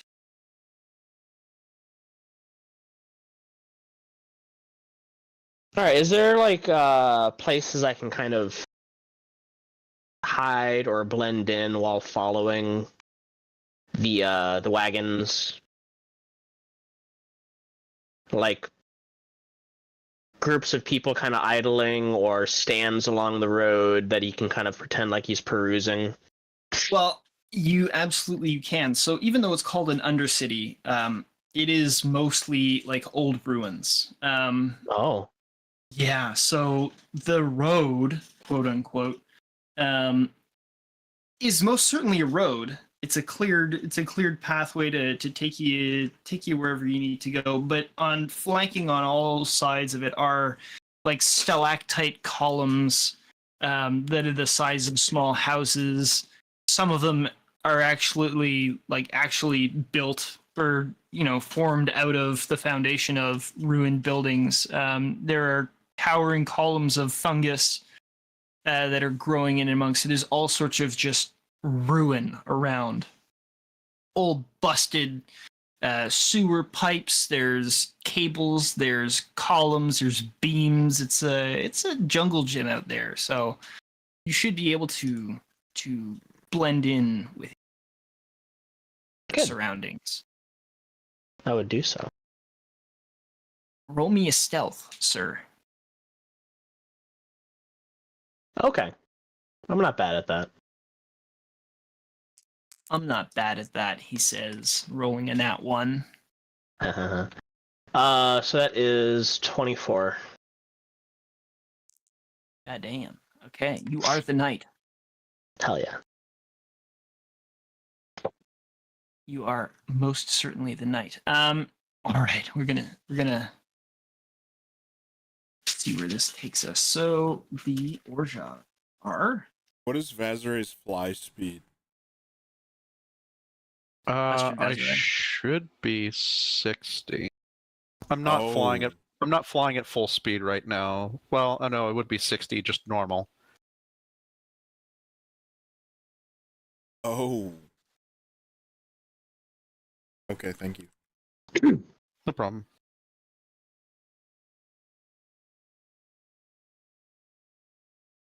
Okay. Oh. Oh. Yeah, she's flying at 60 right now. She's not doing a rush or anything. All right. So, following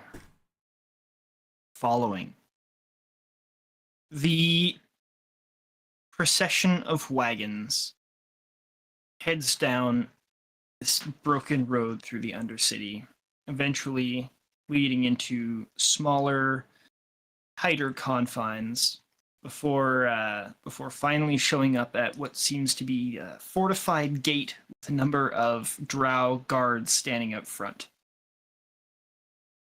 Alongside the guards are two large, shambling beasts that look like they are made up of rot and fungus. Oh. They shuffle and graze in a patch of undergrowth that is sort of cropping up on the side of the road. And as you're looking about, you can see a number of small creatures that are skittering through the darkness. You nearly miss a few as you're paying attention to your careful steps. The wagons are stopped, they are challenged, and after a brief exchange between the Orzhov and the Golgari Guild's members, they are allowed through. As soon as the second wagon, with its escort of knights, passes through the gate shuts, leaving you alone in the presence of the guards. How tall are the walls? The walls are not overly tall. The problem is that the walls are built into a tunnel, so... So there's no way to get over them, really. There's not so much of an over. There's just a through. Or finding another entrance. Okay, well... Or maybe under. I mean, it is the Undercity. True. I guess, so those were definitely armored wagons that belonged to the Syndicate. Going into the Undercity to a strange fortress / fortified tunnel. Okay. Alright, I guess Carlos is gonna look around to see if there's any kind of alternate route. I mean, people like secret entrances, right? People love secret entrances. I like secret entrances. Get you to roll survival, and then while you're discovering secret entrances, we'll see what's happening with the Holy Kobold. Holy Kobold. The great. That was a weird roll, but I guess I'll take it. Was it? And I kind of stopped in midair and fell. Oh. Well, you got a 9, so you're probably gonna have like an easy 37 or so. Something ridiculous. Not quite. 17. Oh, sorry. Oh, not quite. All right, Vazarai and her owl friend arrive at the cathedral to Bahamut. Is there any escort in the sky for me or no?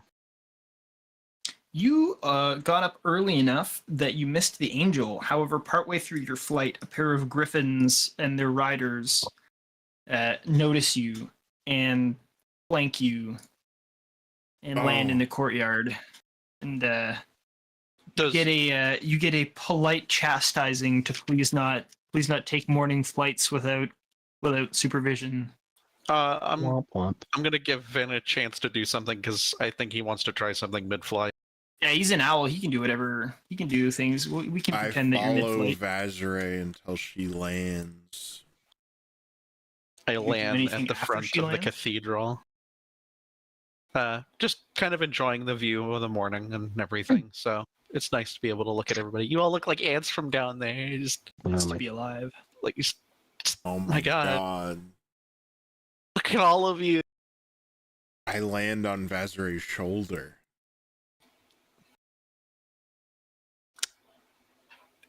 Vazre falls Does this over. happen? Is an Does owl this small or tiny? Good question. Because Vazrai is small. I am small. Owls are pretty big compared to. Well, depends on the type of owl. Owl is tiny. Oh, there you go. So yeah, I mean, You're- it might be able to. It's either that or he's sitting on my head like an asshole. Yeah, there's the question. You perching on her head or her shoulder? Shoulder. Oh, there you go.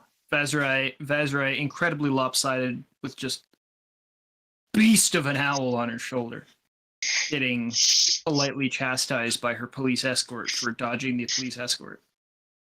Meanwhile, Carlos. Well, Carlos. The hells? She simply nods at the chastising. She'll make sure to remember that for the future. Again, very respectful, like, excuse me, ma'am. You're not supposed to be going off without us, okay? Making us look bad. Well, I'm sorry. I just wanted to get to morning prayer and everything. Perfect. All right. Speaking of morning prayer, Vazre is very confused by this owl and wondering why the hell it didn't, like, make the attempt to, like, try to carry her away or some stupid shit like that. It's like, you know, this is a fucking owl. I'm tiny as shit. fair enough. After puzzling about the owl, is there anything you would like to do? The owl seems to be still an owl. So. I'm gonna try to get it off my shoulder. Please, please, shoo. Shoo. He's shoe. Shoo. I bat my wings, but I don't move. Shit. I can't Now what? exactly bring the owl inside the fucking cathedral. Why? I mean, oh god, I wonder if this is an omen. It's up to you what you want to I'm do. gonna bring the owl inside the cathedral. All right. You get funny looks. You get some funny looks from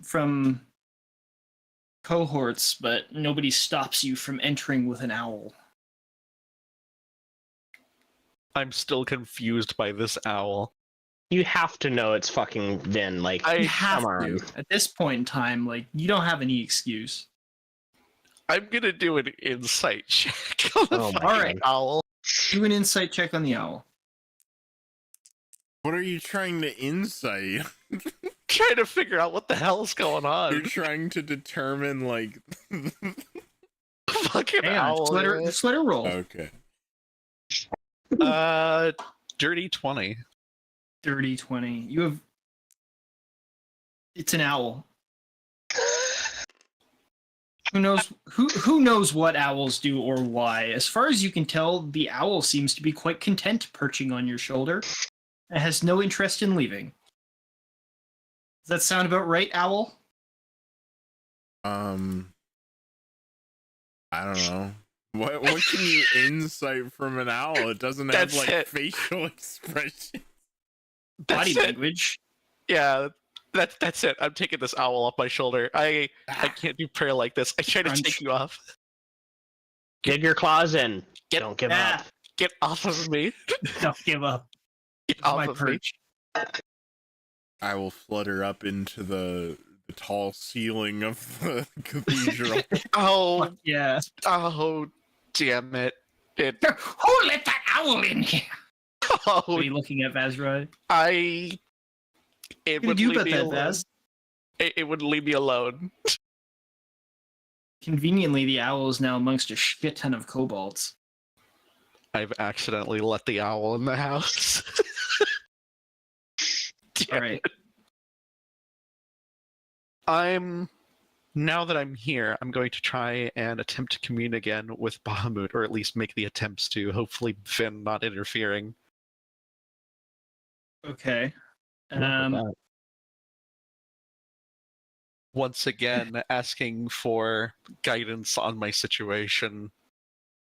So, this isn't a good situation. Once again, asking for your donation. As Yeah. you pray super extra hard, seemingly out of nowhere, that young female, I think it was a dragonborn, who brought you down to the basement that first time and shoved you in a closet and sent you on a spirit journey, that lady, she shows up and she kneels down next to you as you're praying to Bahamut. And she gives you a little nudge and she says, "You're looking lost, friend." I am. Something is wrong.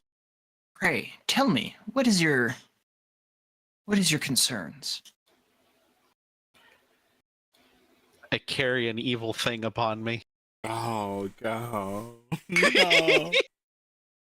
Mistress Pinefall, we all carry evil within us. What do you mean by this? It's the nature of all. That is why, to serve Bahamut, we must always be putting our best foot forward. If it was easy to do the right thing, No, I'm literally carrying evil. I'm literally carrying evil. literally. I don't know what this other shit you're talking about. I think you need a therapist, but I'm literally carrying evil. Oh, well, why would you do that? What is this evil thing? An unintentional thing, rather. As she tries to reveal the dagger of Tiamat and tries to show it. Oh my god. She looks at it, and she says, that is quite an evil thing indeed. How did you come across this relic of the archenemy? I'm not sure exactly where to begin. Perhaps at the beginning. Perhaps at the beginning. Yeah, Yes. that's probably a good place to start. I prefer it that way, personally. Start Yes. from the middle, everyone gets confused. Do I see Vazare pull it out? Yeah, if Vazarai doesn't want to roll sleight of hand, then anybody who bothers to look at Vazarai can see what she's holding. I'm not doing sleight of hand. And anybody who bothers to look at Vazarai can see what she's holding. It is the dagger, Vin. It's the dagger. Dagger.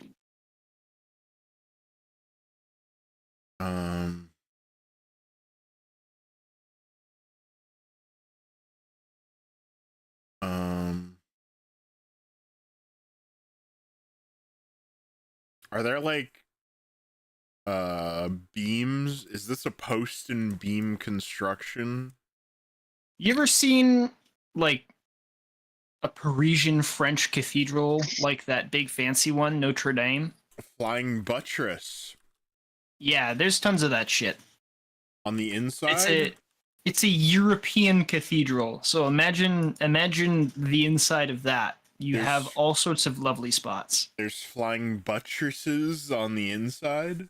Yes. I suppose. I will dispel... no, I'll just perch as an owl on the flying buttress and look down. I will, for an environmental note, just for the sake of your own visual experience, you are sharing this space with a colony of kobolds and urds. They're up there with you, so just I perch you're not alone. on the flying buttress and Hell look yeah. down. All right. You look down upon Vazrai showing her ill-begotten gains to this follower of Bahamut.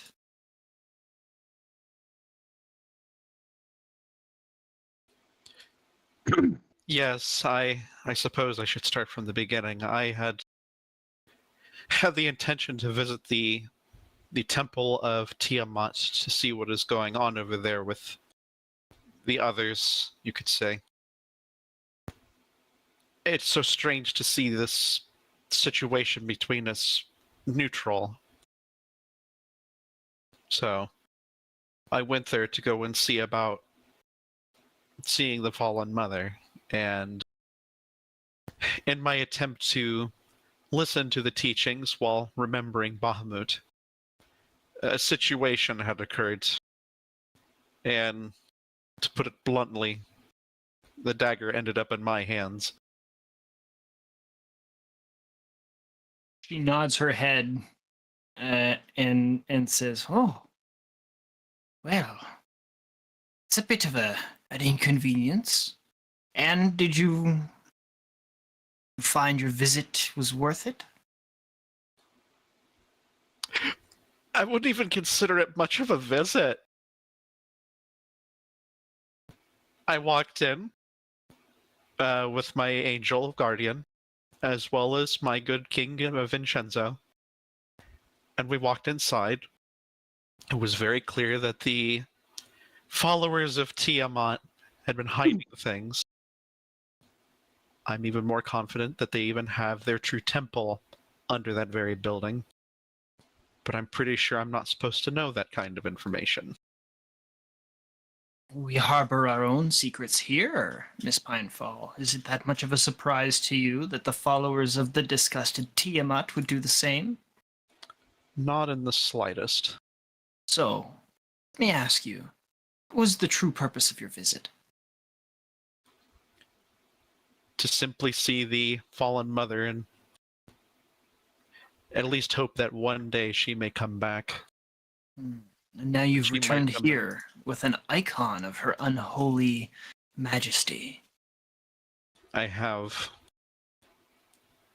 It's a burden.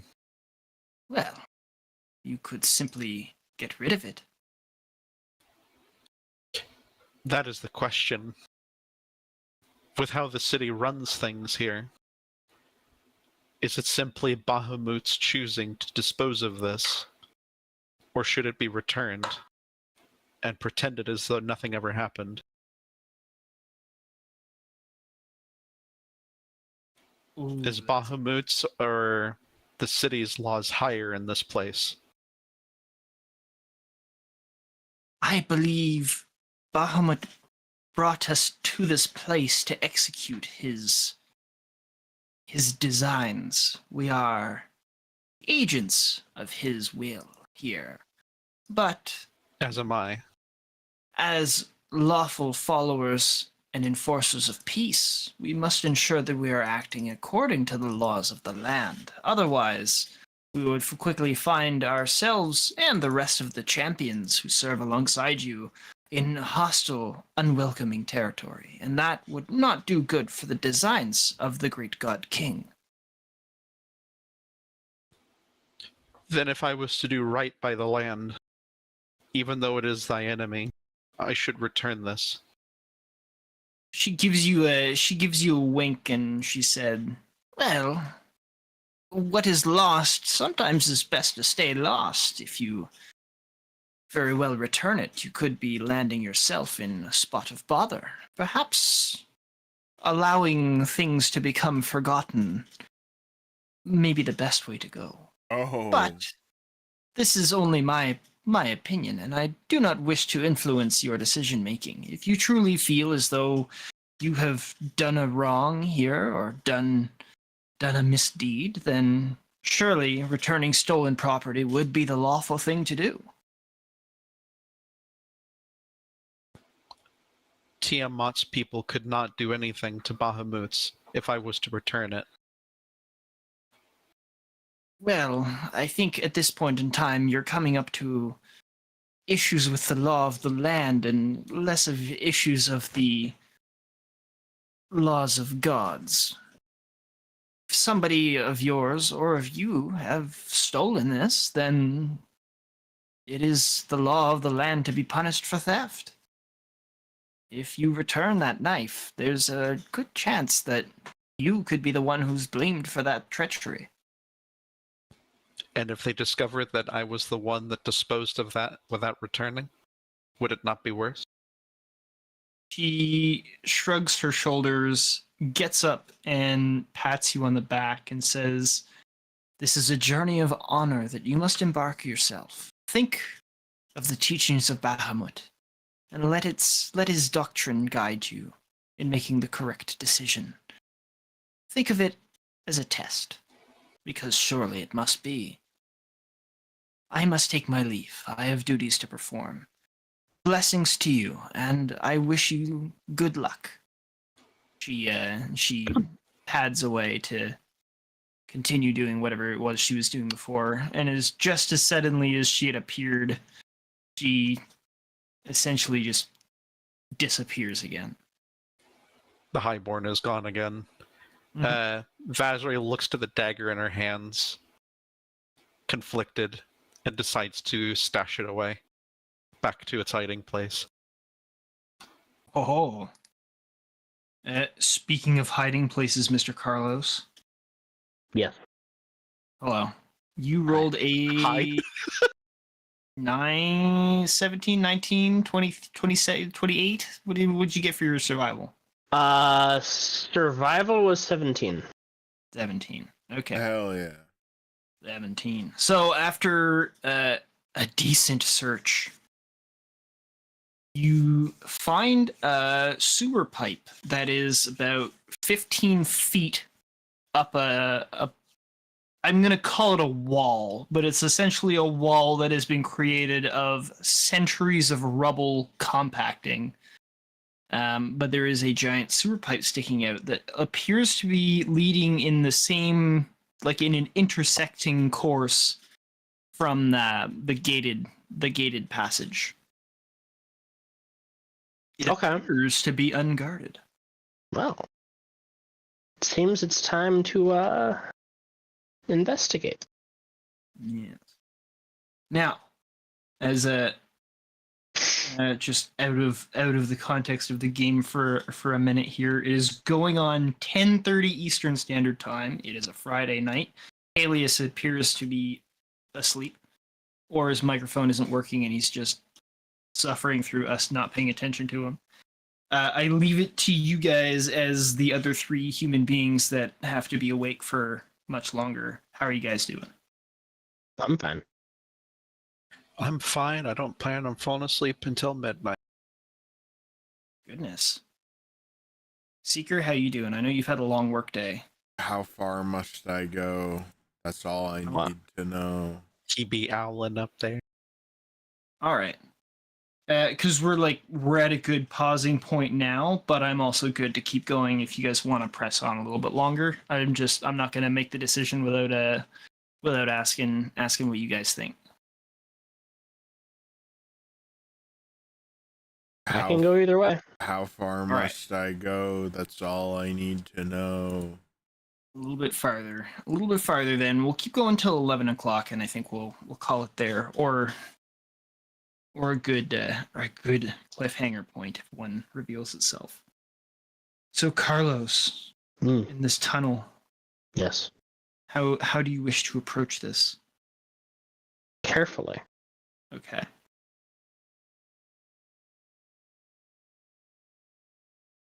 The lip of this large sewer tunnel, the sewer pipe, I should say, sticks out about 5 feet from the rubble wall. Once again, it is 15 feet up. And the pipe itself looks to be 10 feet in diameter.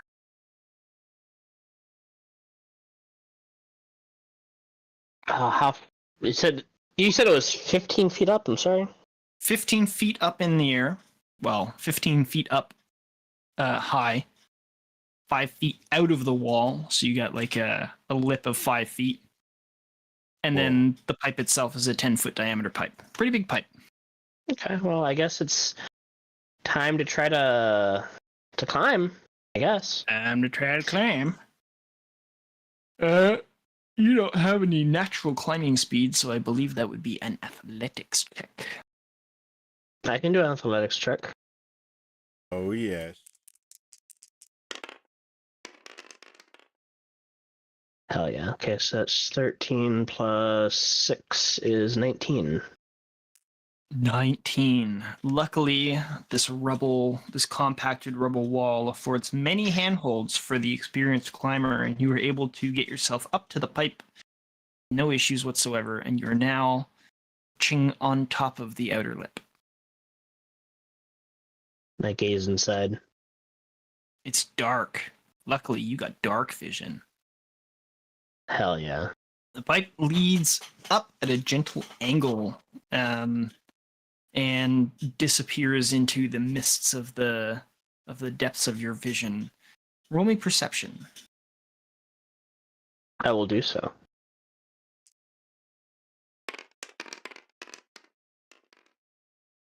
Okay, that is 23. You hear, but you do not see, skittering. Almost sounds insects. Can I tell how... Insects, okay. Yeah. So small. No. Oh. It sounds like the skittering of insects, but it does not sound like it is small. It sounds like the skittering and buzzing of medium large creatures. I dislike this already.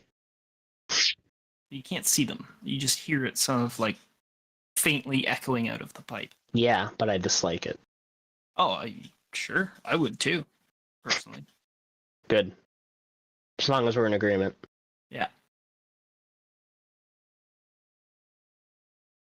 What do? I guess I'm going to venture in. I guess. Here we go. All alone, with no backup. Pretty much. But first, he's gonna make a stop at your mom's house. Oh, got him. Glad. Okay, sir. You flipperate down into the pipe, I assume, and now you're standing in a pipe. Would you like to sneakily advance? Yes. Okay.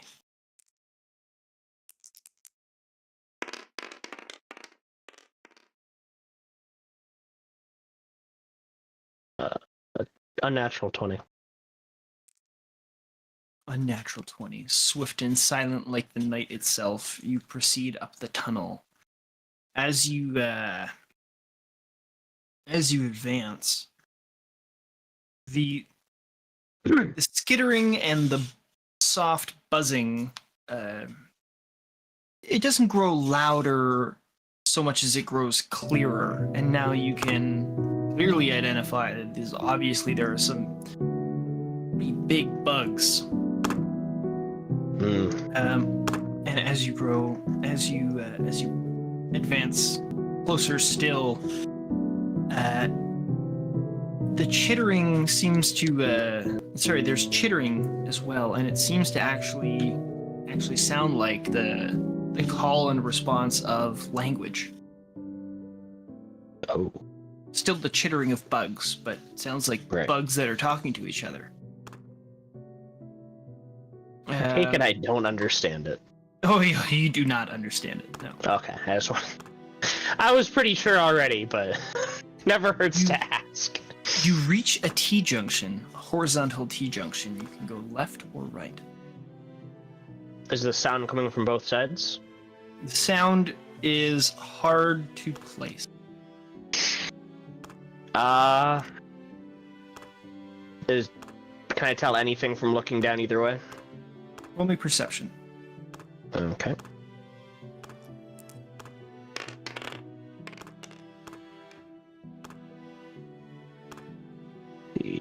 Yeah.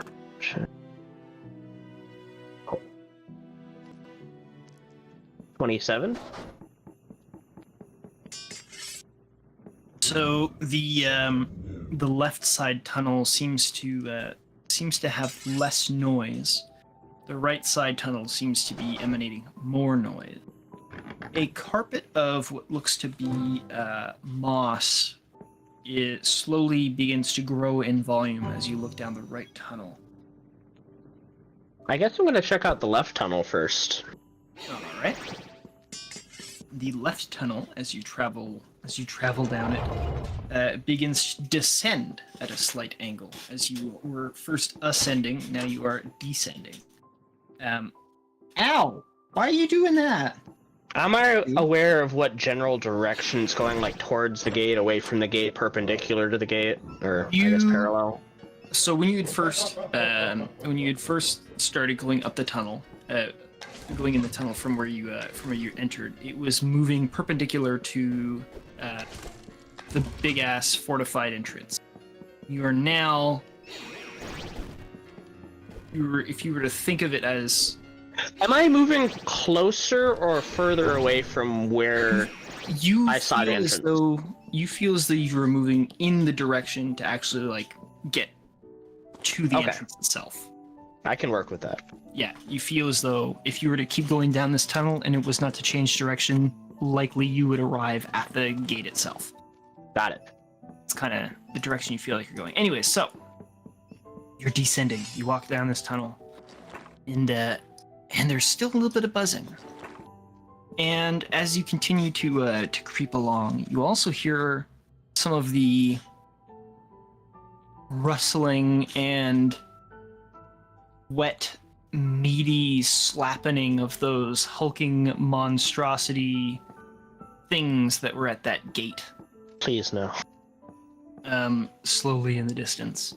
Not the same sound, but the same type of sound, if that makes sense. Yeah. Sure. And you appear... Sorry, in front of you appears a grate.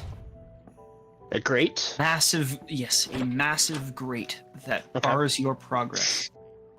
On the other side of that grate is not more pipe. It is, in fact, a very large open room, or open chamber. It's cavernous and filled with bioluminescent fungus. The bioluminescent fungus, it shrouds the entire cavern in dim light. You can easily see in this dim light what look to be man-sized, six-legged, insectile creatures. They are, they have gleaming, chitinous armor, sort of skin, and they buzz and they chatter to each other. They are armed. Amongst them, there are some lesser insectile beings that seem to be curating or caretaking some of the fungal spores, some of the carpeted moss areas, even wading in fairly disgusting pools of viscous black liquid, tending to whatever may be inside. The huffling, shuffling of the rot beasts that you heard from down the tunnel is coming from a different type or a different formation of rot fungus beast that shuffles gently in the mossy areas of the cavern floor. You appear to be 30 feet above the ground. And I'm looking like into a room. Yeah, you're looking like down and around. You're pretty close to the ceiling. It's about 40-foot ceiling, so you're closer to the ceiling than you are to the floor. Do I see anything other than the bugs? To your left is the big-ass gated tunnel that you can, again, with your good brain, you can tell that's the direction that the gated entrance is. And then to your right is more passageway. It looks as though once upon a time this passage was actually like a series of buildings, and somebody just made a hole in the wall and then just kept on making holes in the walls until they made a road. I see. And that is what you can see for now. You don't see any evidence, visual evidence of the wagons in this chamber. However, roll me perception one extra time, I'll say. One extra time. Additional roll of perception. An additional roll of perception. This is intel heavy gathering, so a lot of perception. Oh yeah, sure, of course. Okay, so that is 19 plus 12. It's 31, I want to say? You see tracks, not just tracks of the wagon wheels, but tracks of the horses that the knights were riding as well, or the beast that the knights were riding as well, passing through the cavern floor and into the passage on the other side.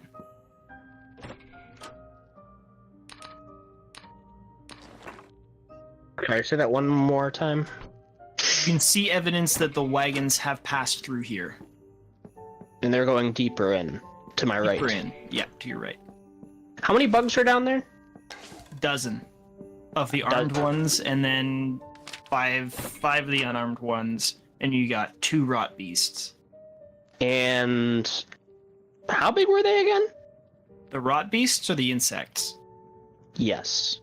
Medium insects and large rot beasts. Jesus Christ. Okay. Imagine... You know what a mushroom is from Minecraft? Yes. It's a fungus cow. Basically, these are fungus cows. These are really, like, they don't look like cows, but they, like, you look at them and you're like, huh, that kind of acts and wanders around and is stupid, kind of like a cow is, except it's covered in mushrooms and icky black stuff. Okay. Yeah. Alright, the grate, how... Can I fit my head through the bars to look, like, to the side wall? Or is it too narrow? I believe medium creatures can squeeze into small spaces, so you can fit your head... I'm a small creature. You're a small creature, then you can fit your head through that space. You'll still be able to squeeze. Sorry, it is still a squeeze, but yeah, you can fit your head through that space.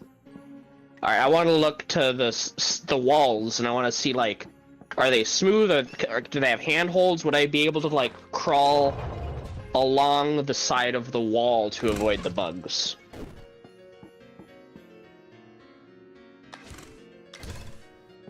The dim light's not hard to see. It's not like the rubble wall.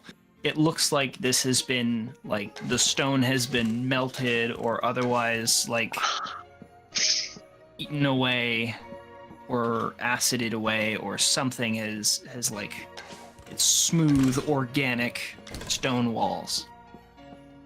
Alright, I look down. Is there, like, a safe way down? Below you is one of those viscous black pools, as well as a carpeted moss floor. But other than that, it does not seem as though there's any, like, convenient way down. I look towards the gate. Is it just simply, like, barred? Would I easily be able to, like, open it and leave if I wanted to? The gate is the same big barred and the big, like, fortified entrance that you that had stopped your progress the first time. So right, but it's like, is it just like, is there just a bar across it to close it, or is it like locked with a key? No, it's like full physical stone panels that were closed by chains and winches and pulleys. Okay, so there's no way to. Is there a way to open the gate from the gate, or is there, like, some other place to open it? You can open it from the inside. You can operate the mechanism from the inside. All right. It's not a key, but the guards on the outside are not the ones that open and shut the gate. The people on the inside, or the ones on the inside, are the ones that open and shut the gate. So you're on the right side of the gate to operate it. As long as nobody sees you. There's no people down there right now? Nobody is at the gate mechanism right now, no. Okay. Can I squeeze through the grate without breaking it?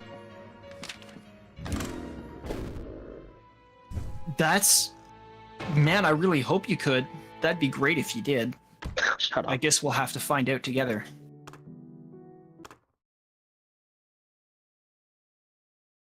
Yeah. Well, that's what he's gonna try to do. He's gonna try to squeeze through the grate and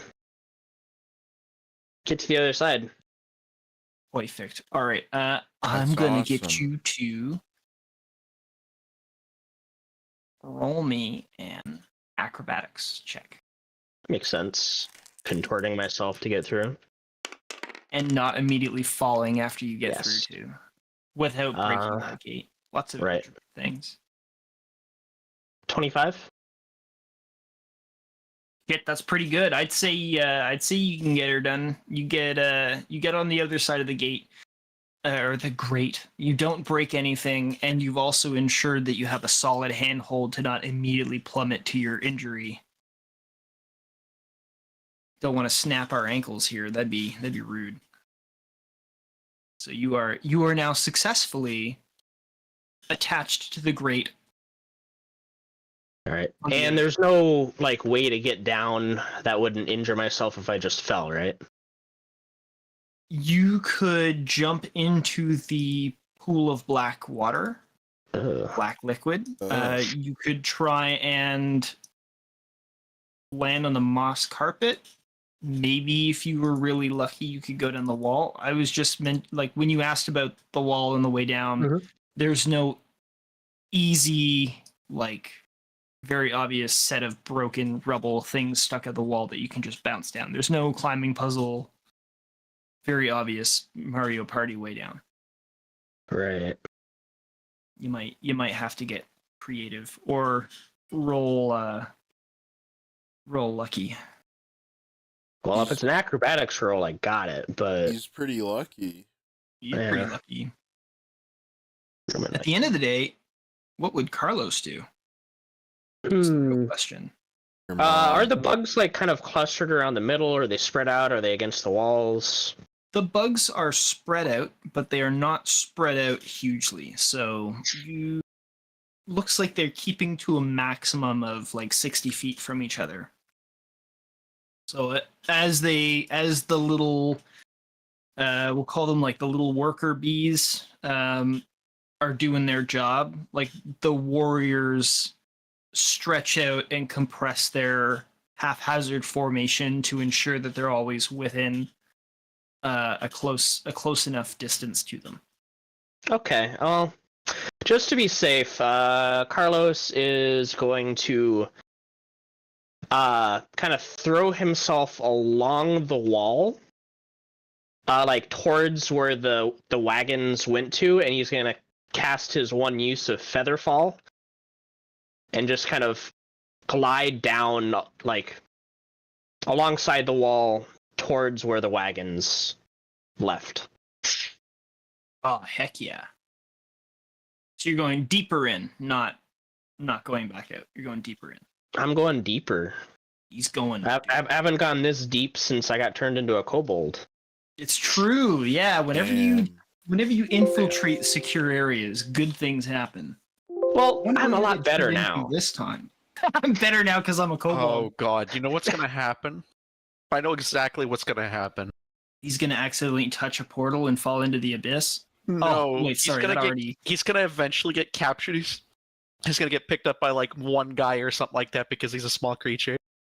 Picked up by one guy, get thrown in a room, and wakes up the next day and he's a human.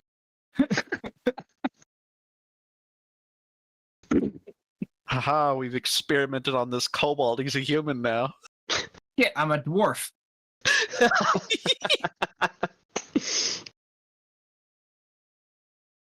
Okay, we're going deeper in. We're going into the passage. The passage is well illuminated in dim light. However, despite that, it is not smooth passage. As I had mentioned, it looked like somebody just decided to demolition a bunch of walls within a certain like diameter or a certain like just a big ass square. So you walk into this passage and like on your right is somebody's living room, like 200-year-old living room, but there. On the left is like the bedroom, and then you just go through the back wall and you're in what looks like an alley, except the alley has been collapsed on either side, and then you go into somebody else's house and you're walking like down a road with a kitchen on the left side. That sort of experience. That's crazy. Now there's not more access beyond that. Like it's the rooms themselves, the outer walls, for lack of a better word, the walls on your left and right, they're either buckled and collapsed and are part of the rubble experience that is the Undercity, or like you can walk out the front door into a set of mangled pipes and rebar. So there's not really a whole lot of other places that you can go. There's one or two passageways that look like they've been purposefully excavated. Some of them are much like the passage that you're walking through now, where it's somebody is dug through with classic civilized equipment, and then others are much more organic looking. The organic looking ones have that same buzzing sticking or coming out of them faintly. I'm gonna stick to where the wagon's going. Yeah. The wagons go down the passage entirely. You move for what feels about 10 minutes, and you don't see anyone or anything up until the 10-minute mark, where you hear, with your lovely passive perception, the sound of marching feet or marching boots. Are they coming towards me? Yes. Do I have anywhere to hide? Yes, probably. Roll perception. Okay.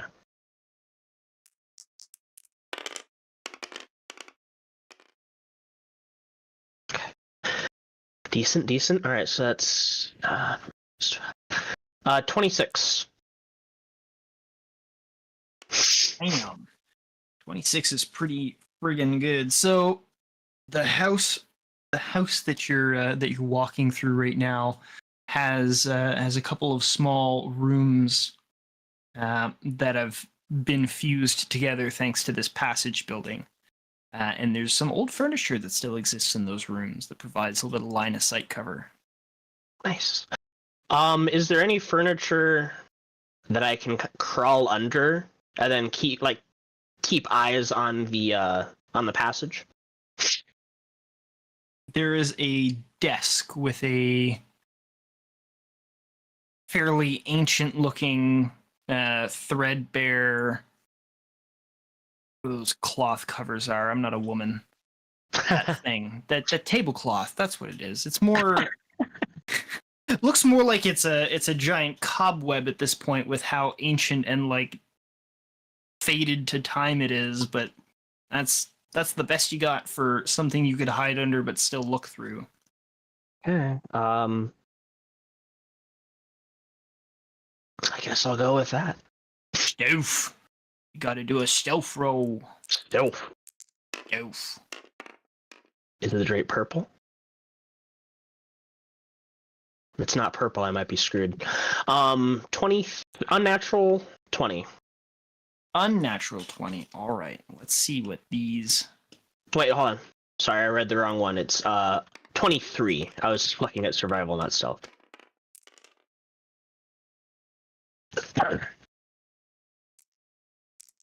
Okay.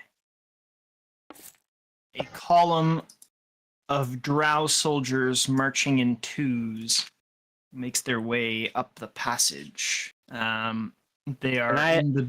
Yep. Can I identify any like iconography or markings or anything like that? They're Golgari. Guildsmen. Okay. So these are soldiers of the Golgari swarm. Got it. Following them are 24 of the insectoid creatures, and a handful of burden-bearing rot beasts that are loosely being sort of ushered along after the patrol column. Nobody seems to care. Or if they even saw you, they don't seem to care. But no attention is paid in your direction, and you are left after about another 5 minutes of watching them approach, watching them pass, and then listening to them fade off into the distance before you cannot detect them anymore. Yeah. Once they pass, then Carlos would proceed further into the tunnel. Hell yeah. Okay. You come across, after another 5 minutes, you come across another gate and another 2 organically acid-eaten passageways. The tracks of the wagons lead through this gate. There does not seem to be a way to open it from this side. And there's no guards currently? There's no guards on the outside of this gate. Okay. And is there just the two different passageways and the gate, and that's it? There's no other way to go? Yeah, you'd have to double back about 100 feet to get to the organically eaten passages, but aside from that, there's nothing other than same passageway as before. You're looking at like some buildings that are, their first floor's open to them, but there's nowhere else to really go beyond that, or sections of just. Okay. So right in front of me is the gate, and then back behind me a little bit are the tunnels. Yeah, 2 organic tunnels. Is there any type of mechanism on the outside, a keyhole or anything that I take a look at on the gate? You can roll me investigation for that, sir. Okay.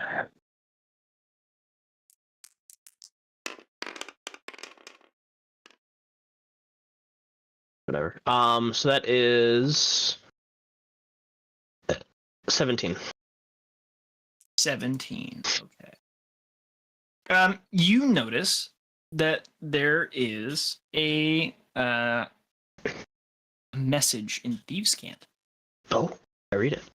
A series of discrete scratchings that are too random to be natural. That makes sense. And through that, you can tell that it's a set of discrete directions as to how to get access to the gate. But as you are reading it, you hear a mechanical click and the sound of pulleys operating. And in front of your eyes, the door slowly begins to creak and swing outwards towards you. Wait, going out towards me? Like, the doors... Like opening outwards. Yeah, they open outwards, and you are on the outwards. Okay, were there any places, like, broken rooms that I can hide in? Is it just the gate? Just the gate, man. Huff it. Or find a tiny little spot to hide in, or hope for the best. It's up to you. Can I hide behind the door as it opens? Ooh. With or without getting squished? Guess that depends, right? Yeah. Without getting squished. Without getting squished? So I saw the first gate open, right? Does it open completely and like go flush to the wall? Yes. Fuck. All right.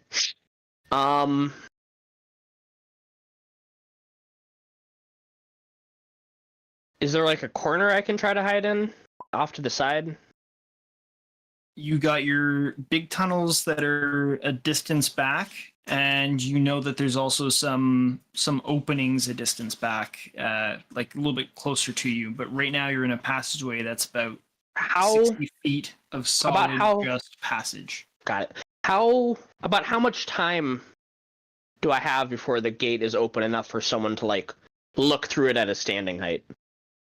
You probably have 12 seconds. Okay. It's just not opening fast.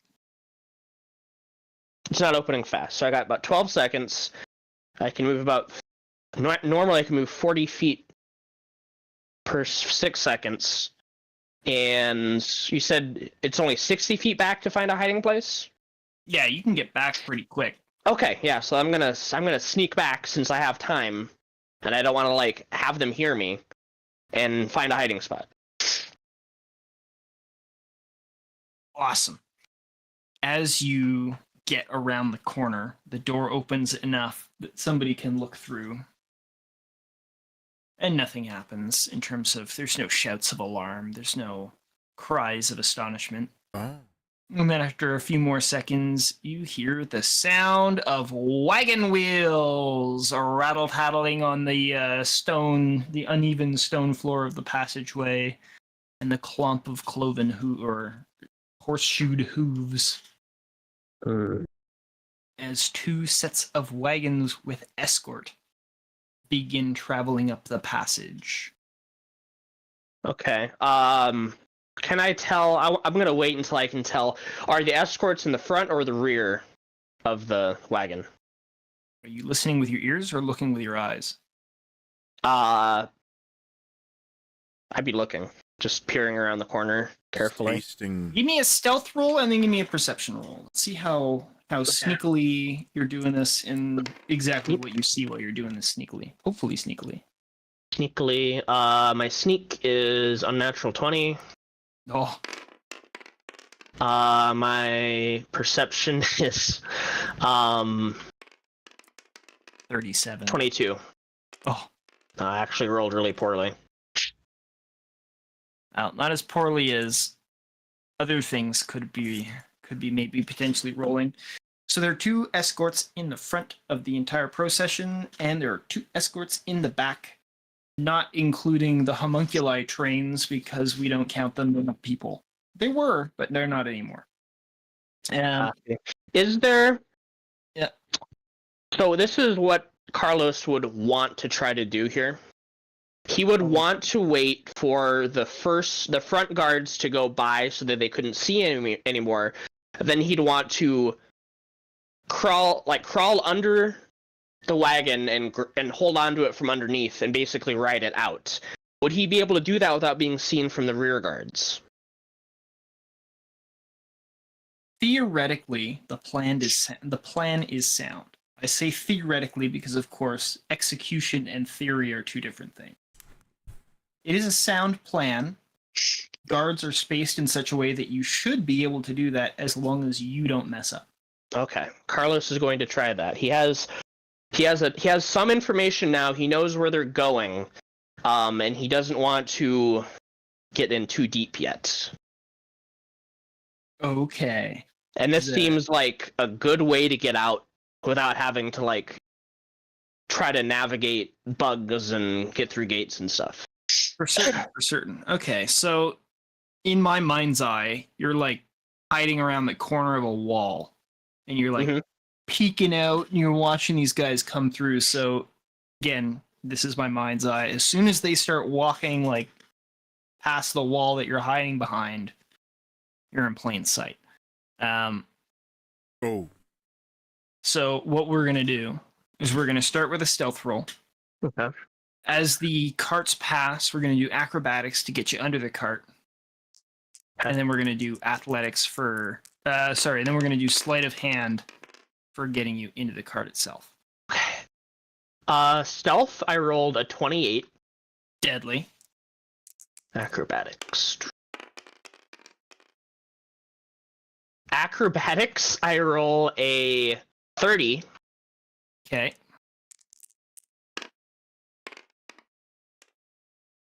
And sleight of hand, I roll a 28. Explain to me how you accomplish this task. Okay, yeah, so Carlos is he's kind of crouched down around the corner, and he's kind of peeking out every once in a while to see where they're at.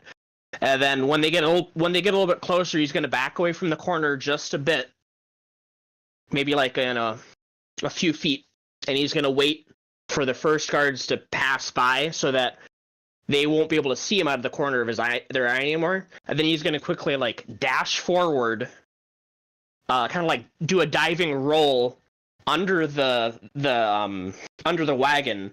And then he's going to quickly grab up and pull himself onto the bottom of the wagon.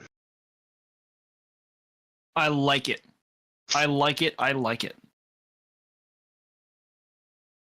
You are now safely tucked away in the bottom of the wagon. Now, the only issue is here, how long do you think you can hold that position?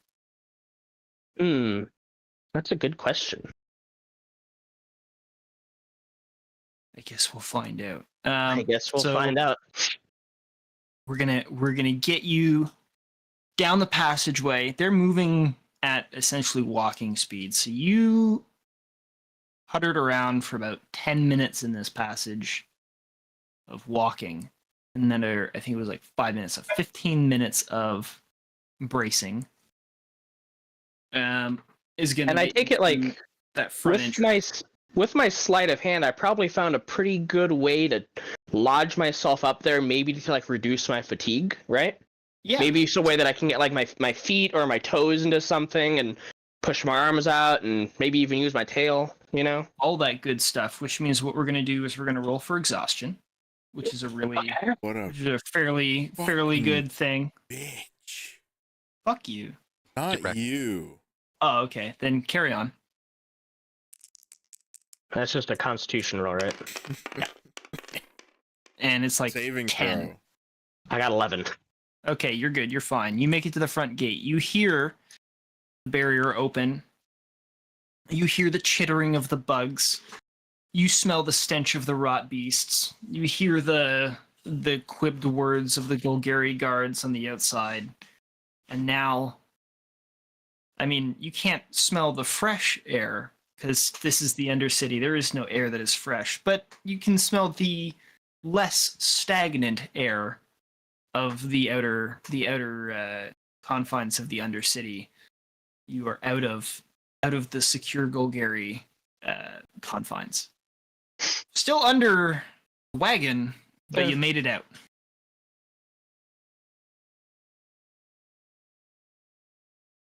How long are you wanting to stay attached to the wagon so I don't play-by-play it unnecessarily? So, until Carlos can safely disengage from the wagon without anyone, like, seeing him. Okay. So, just thinking from the perspective of Carlos's journey getting here, the least populated area is between the platform and this gate. So Got it. To like it's a good 5-10, say it's a good like other 10 minutes worth of fucking around to get to the platform. So within that space is your best opportunity to bounce without being seen. And then I'll take it. Okay. Stealth. We're just gonna stealth it. Gonna stealth. You got it. Alright, unnatural 20. Jesus, with a 3. It was close.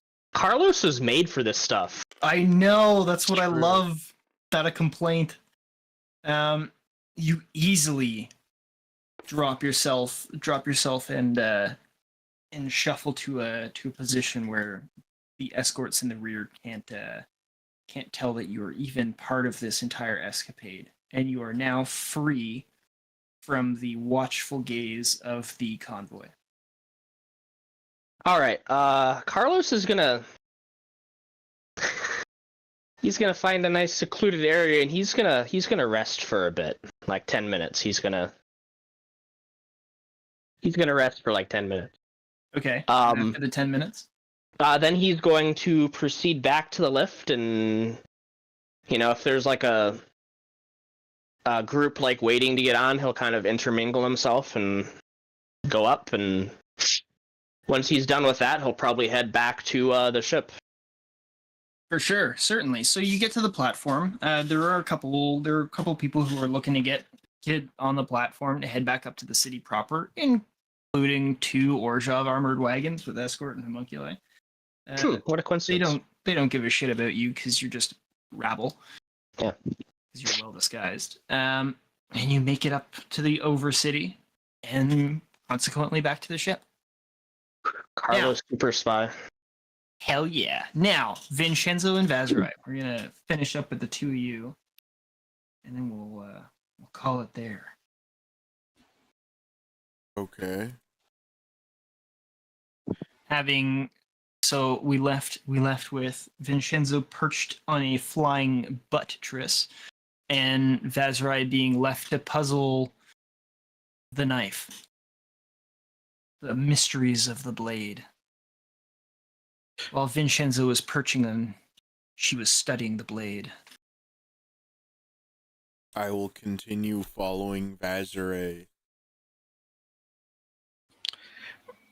Vazrai, taking the advice of the Highborn and thinking about it, considers that maybe it's best that she continue to hang on to it for now.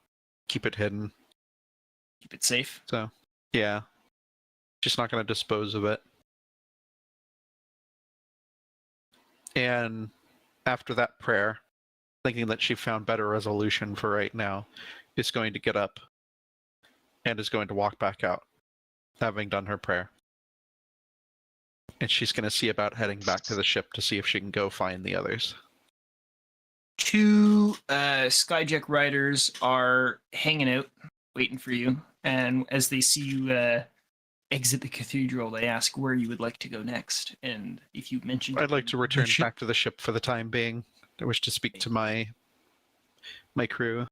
Is Vinshenzo sprouting wings a second time, or are you traveling by foot? How long does it take to fly there? 20 minutes. How long were we in the cathedral? It depends on how long Vazrai wanted to play for. Or, sorry, not play, pray. I would be willing to stay there for half an hour. God So- damn it. It was important. I had to do it. How long was my escapade? I will Hours. recast Hours. Polymorph. Hours. You He recast. recast polymorph. Okay, you guys Vazrai fly flight the back. 20 minutes under escort back.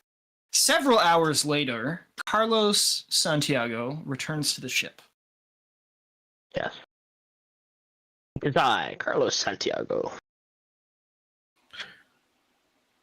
Carlos, where the hells have you been? Oh, I was doing a bit of scouting. I noticed something quite odd with the fuck, I forgot what their name is. The Syndicate. Orza. Something- The Quite scouting odd with comes it. back. I've learned. Oh shit! I don't remember what I learned. I don't remember. We're back.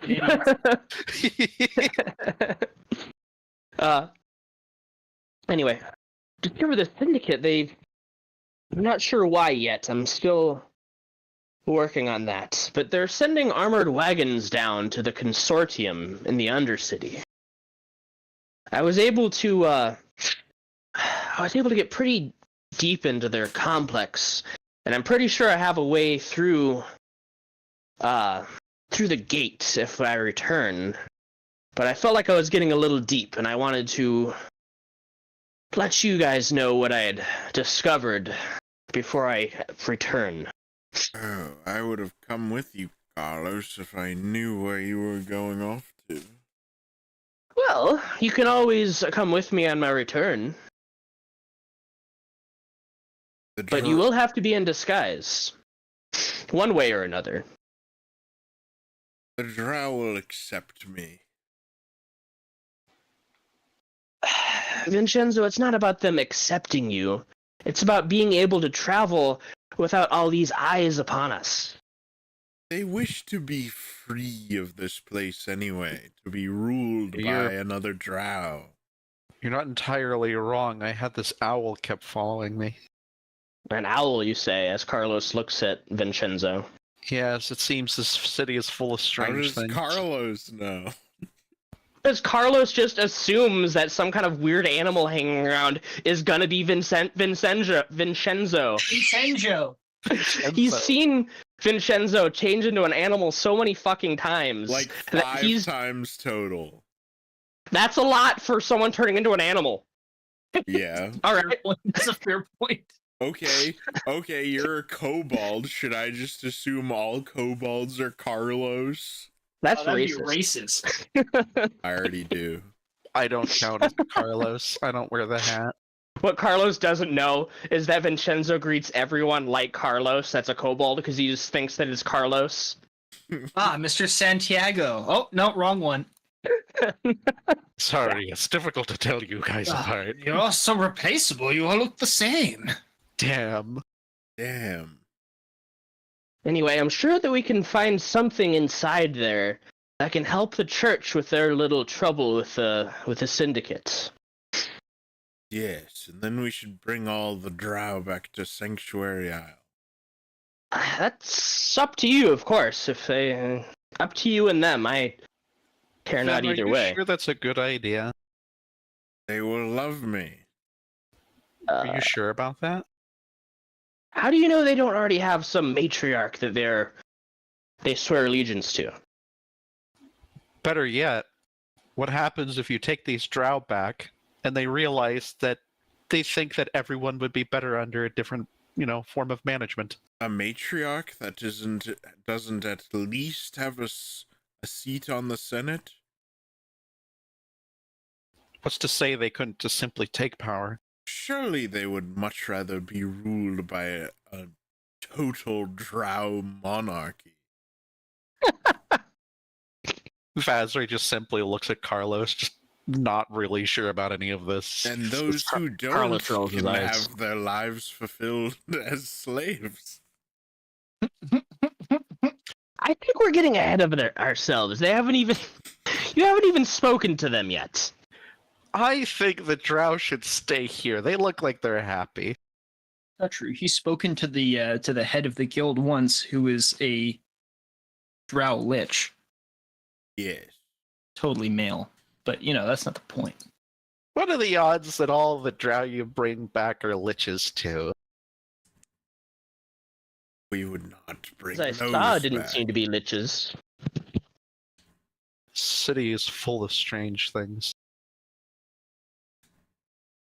Yes. I could see perhaps a human becoming a lich, but an elf is quite queer. Are you suggesting that Nephis could become a lich? No. Oh. And there you go.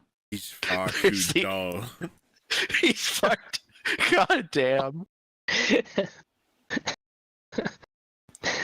You seem to have experience with liches, Vinshenzo. I've heard about them in song.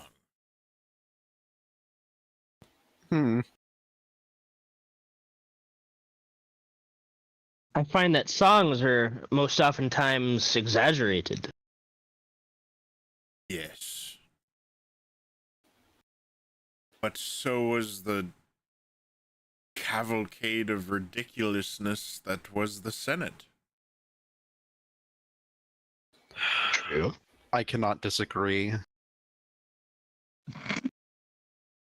The way that lady was just doing somersaults in the background in the middle of such a place of... It's so official. And apparently that is their chaos that they choose to accept. Yes. Perhaps we should tip the scales. Why do you keep saying that, Mr. Vinshenzo? The order of this place lies in a delicate balance. And what are you suggesting this tip the scales be? I've already explained it 3 times. I Miss am Pinefall. not...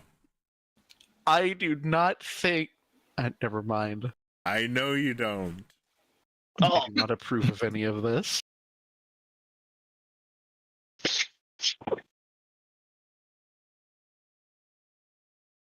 So long as some followers of Bahamut can come home, and we at least have a trade partner to work with over here. So long as I get my bloody priest, I don't care what you do. Yeah.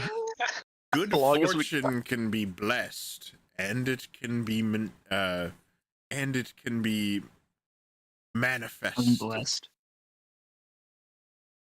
Sorry. You can manifest your own.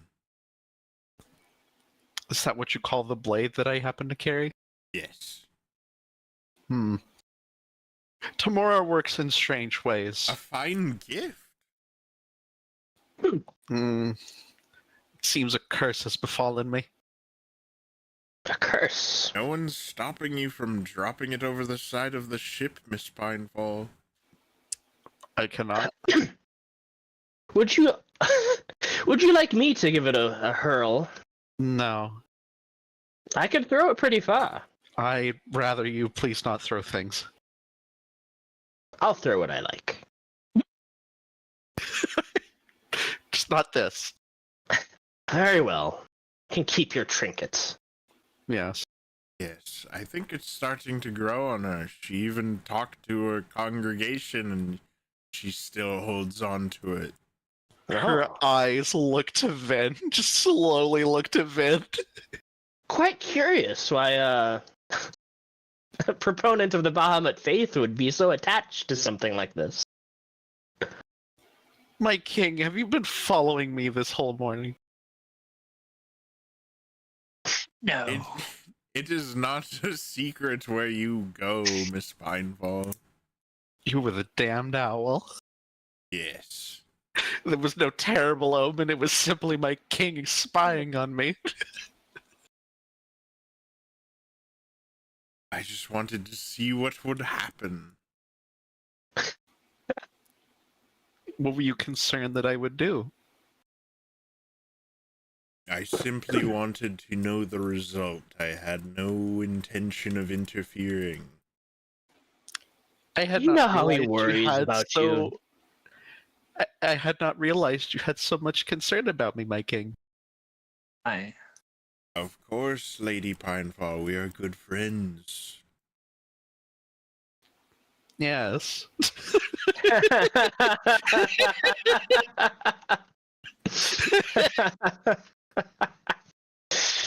Yes, trying to make sure that I don't do anything that I might regret, right? Yes. That's what friends Yes. do, after all. Yes.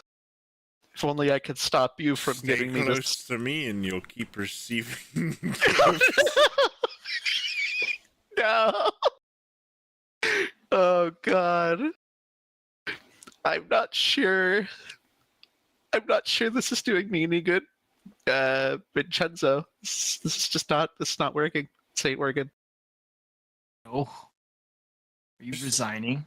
Throw it in the ocean if it's bothering you so much. I don't care what happens to it. But why were you infiltrating? Infiltrating what? The temple. They were being dishonest, Lady Pinefall. You said as much yourself. Yes, but you didn't need to simply prove it. We both knew what they were hiding. That it was not the truth. Yes. That is simply the way that, as I've come to experience, Tiamat works. And it seems that even though that there's peace in this place, it is very clear that they have not changed a bit. I wonder what's down that staircase. Probably more terrible things than you would like to know. The northeast corner. What? If it's hidden away, it must be important. Yes, but this is Tiamat. They tend to work in secrecy and chaos. Perhaps we could speak to this Tiamat and reason with her. Please no. I'd rather you please not gain contact with the fallen mother. I'd rather her eyes not be on us and me, preferably, or even our island. Oh my God, Miss Pineball. If you want to be rid of the knife, then drop it over the side of the ship. No. Was it not Timora's blessing? It was mine. Oh, was it now? Did you miss that whole part about me saying you can manifest your own good fortune? Yes, but I believe that it was Timora, not my good king. That simply that this cursed item would fall into my hands. The smiling lady teaches us to be enterprising in our own good fortune as well as recipients of hers. Something tells me when I happen to flick the coin unknowingly that it managed to land on the side that I did not want. But such is fortune. If you want to get rid of it, just get rid of it. She stares at Vin.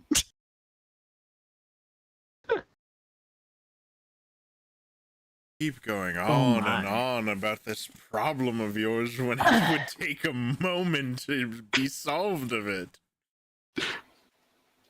Ben, I think you should continue playing music for those outside. The king has been dismissed by his warden. I must rest. You have an audience awaiting you. You should probably see to them. You should probably think about what to do with that knife. Yes, perhaps a moment in my quarters to think. It's already causing you to act irrationally. Oh, thankfully Carlos has been able to help me. I cast What I detect do. magic and look at the knife. Oh, I'm probably It doesn't seem to be magical check. emitting any magic. It's just normal bone. Just bone. Perhaps just be normal bone, perhaps some valuable bone. Dragon bone, perhaps? Well, if it's bone, hopefully it's that of chromatic dragons. Yes. Ones that were fallen, anyway. I'm sure if you gave it to a stray dog in the street, he would be very grateful. Yes, but then you'd have a knife-wielding dog in the streets, and I'd rather not have that kind of crime rise. Yes, I can see the papers now. Man stabbed by dog. Okay. I'm done. Yeah, Vaz is done. She just said recorders for a minute. I can see it now.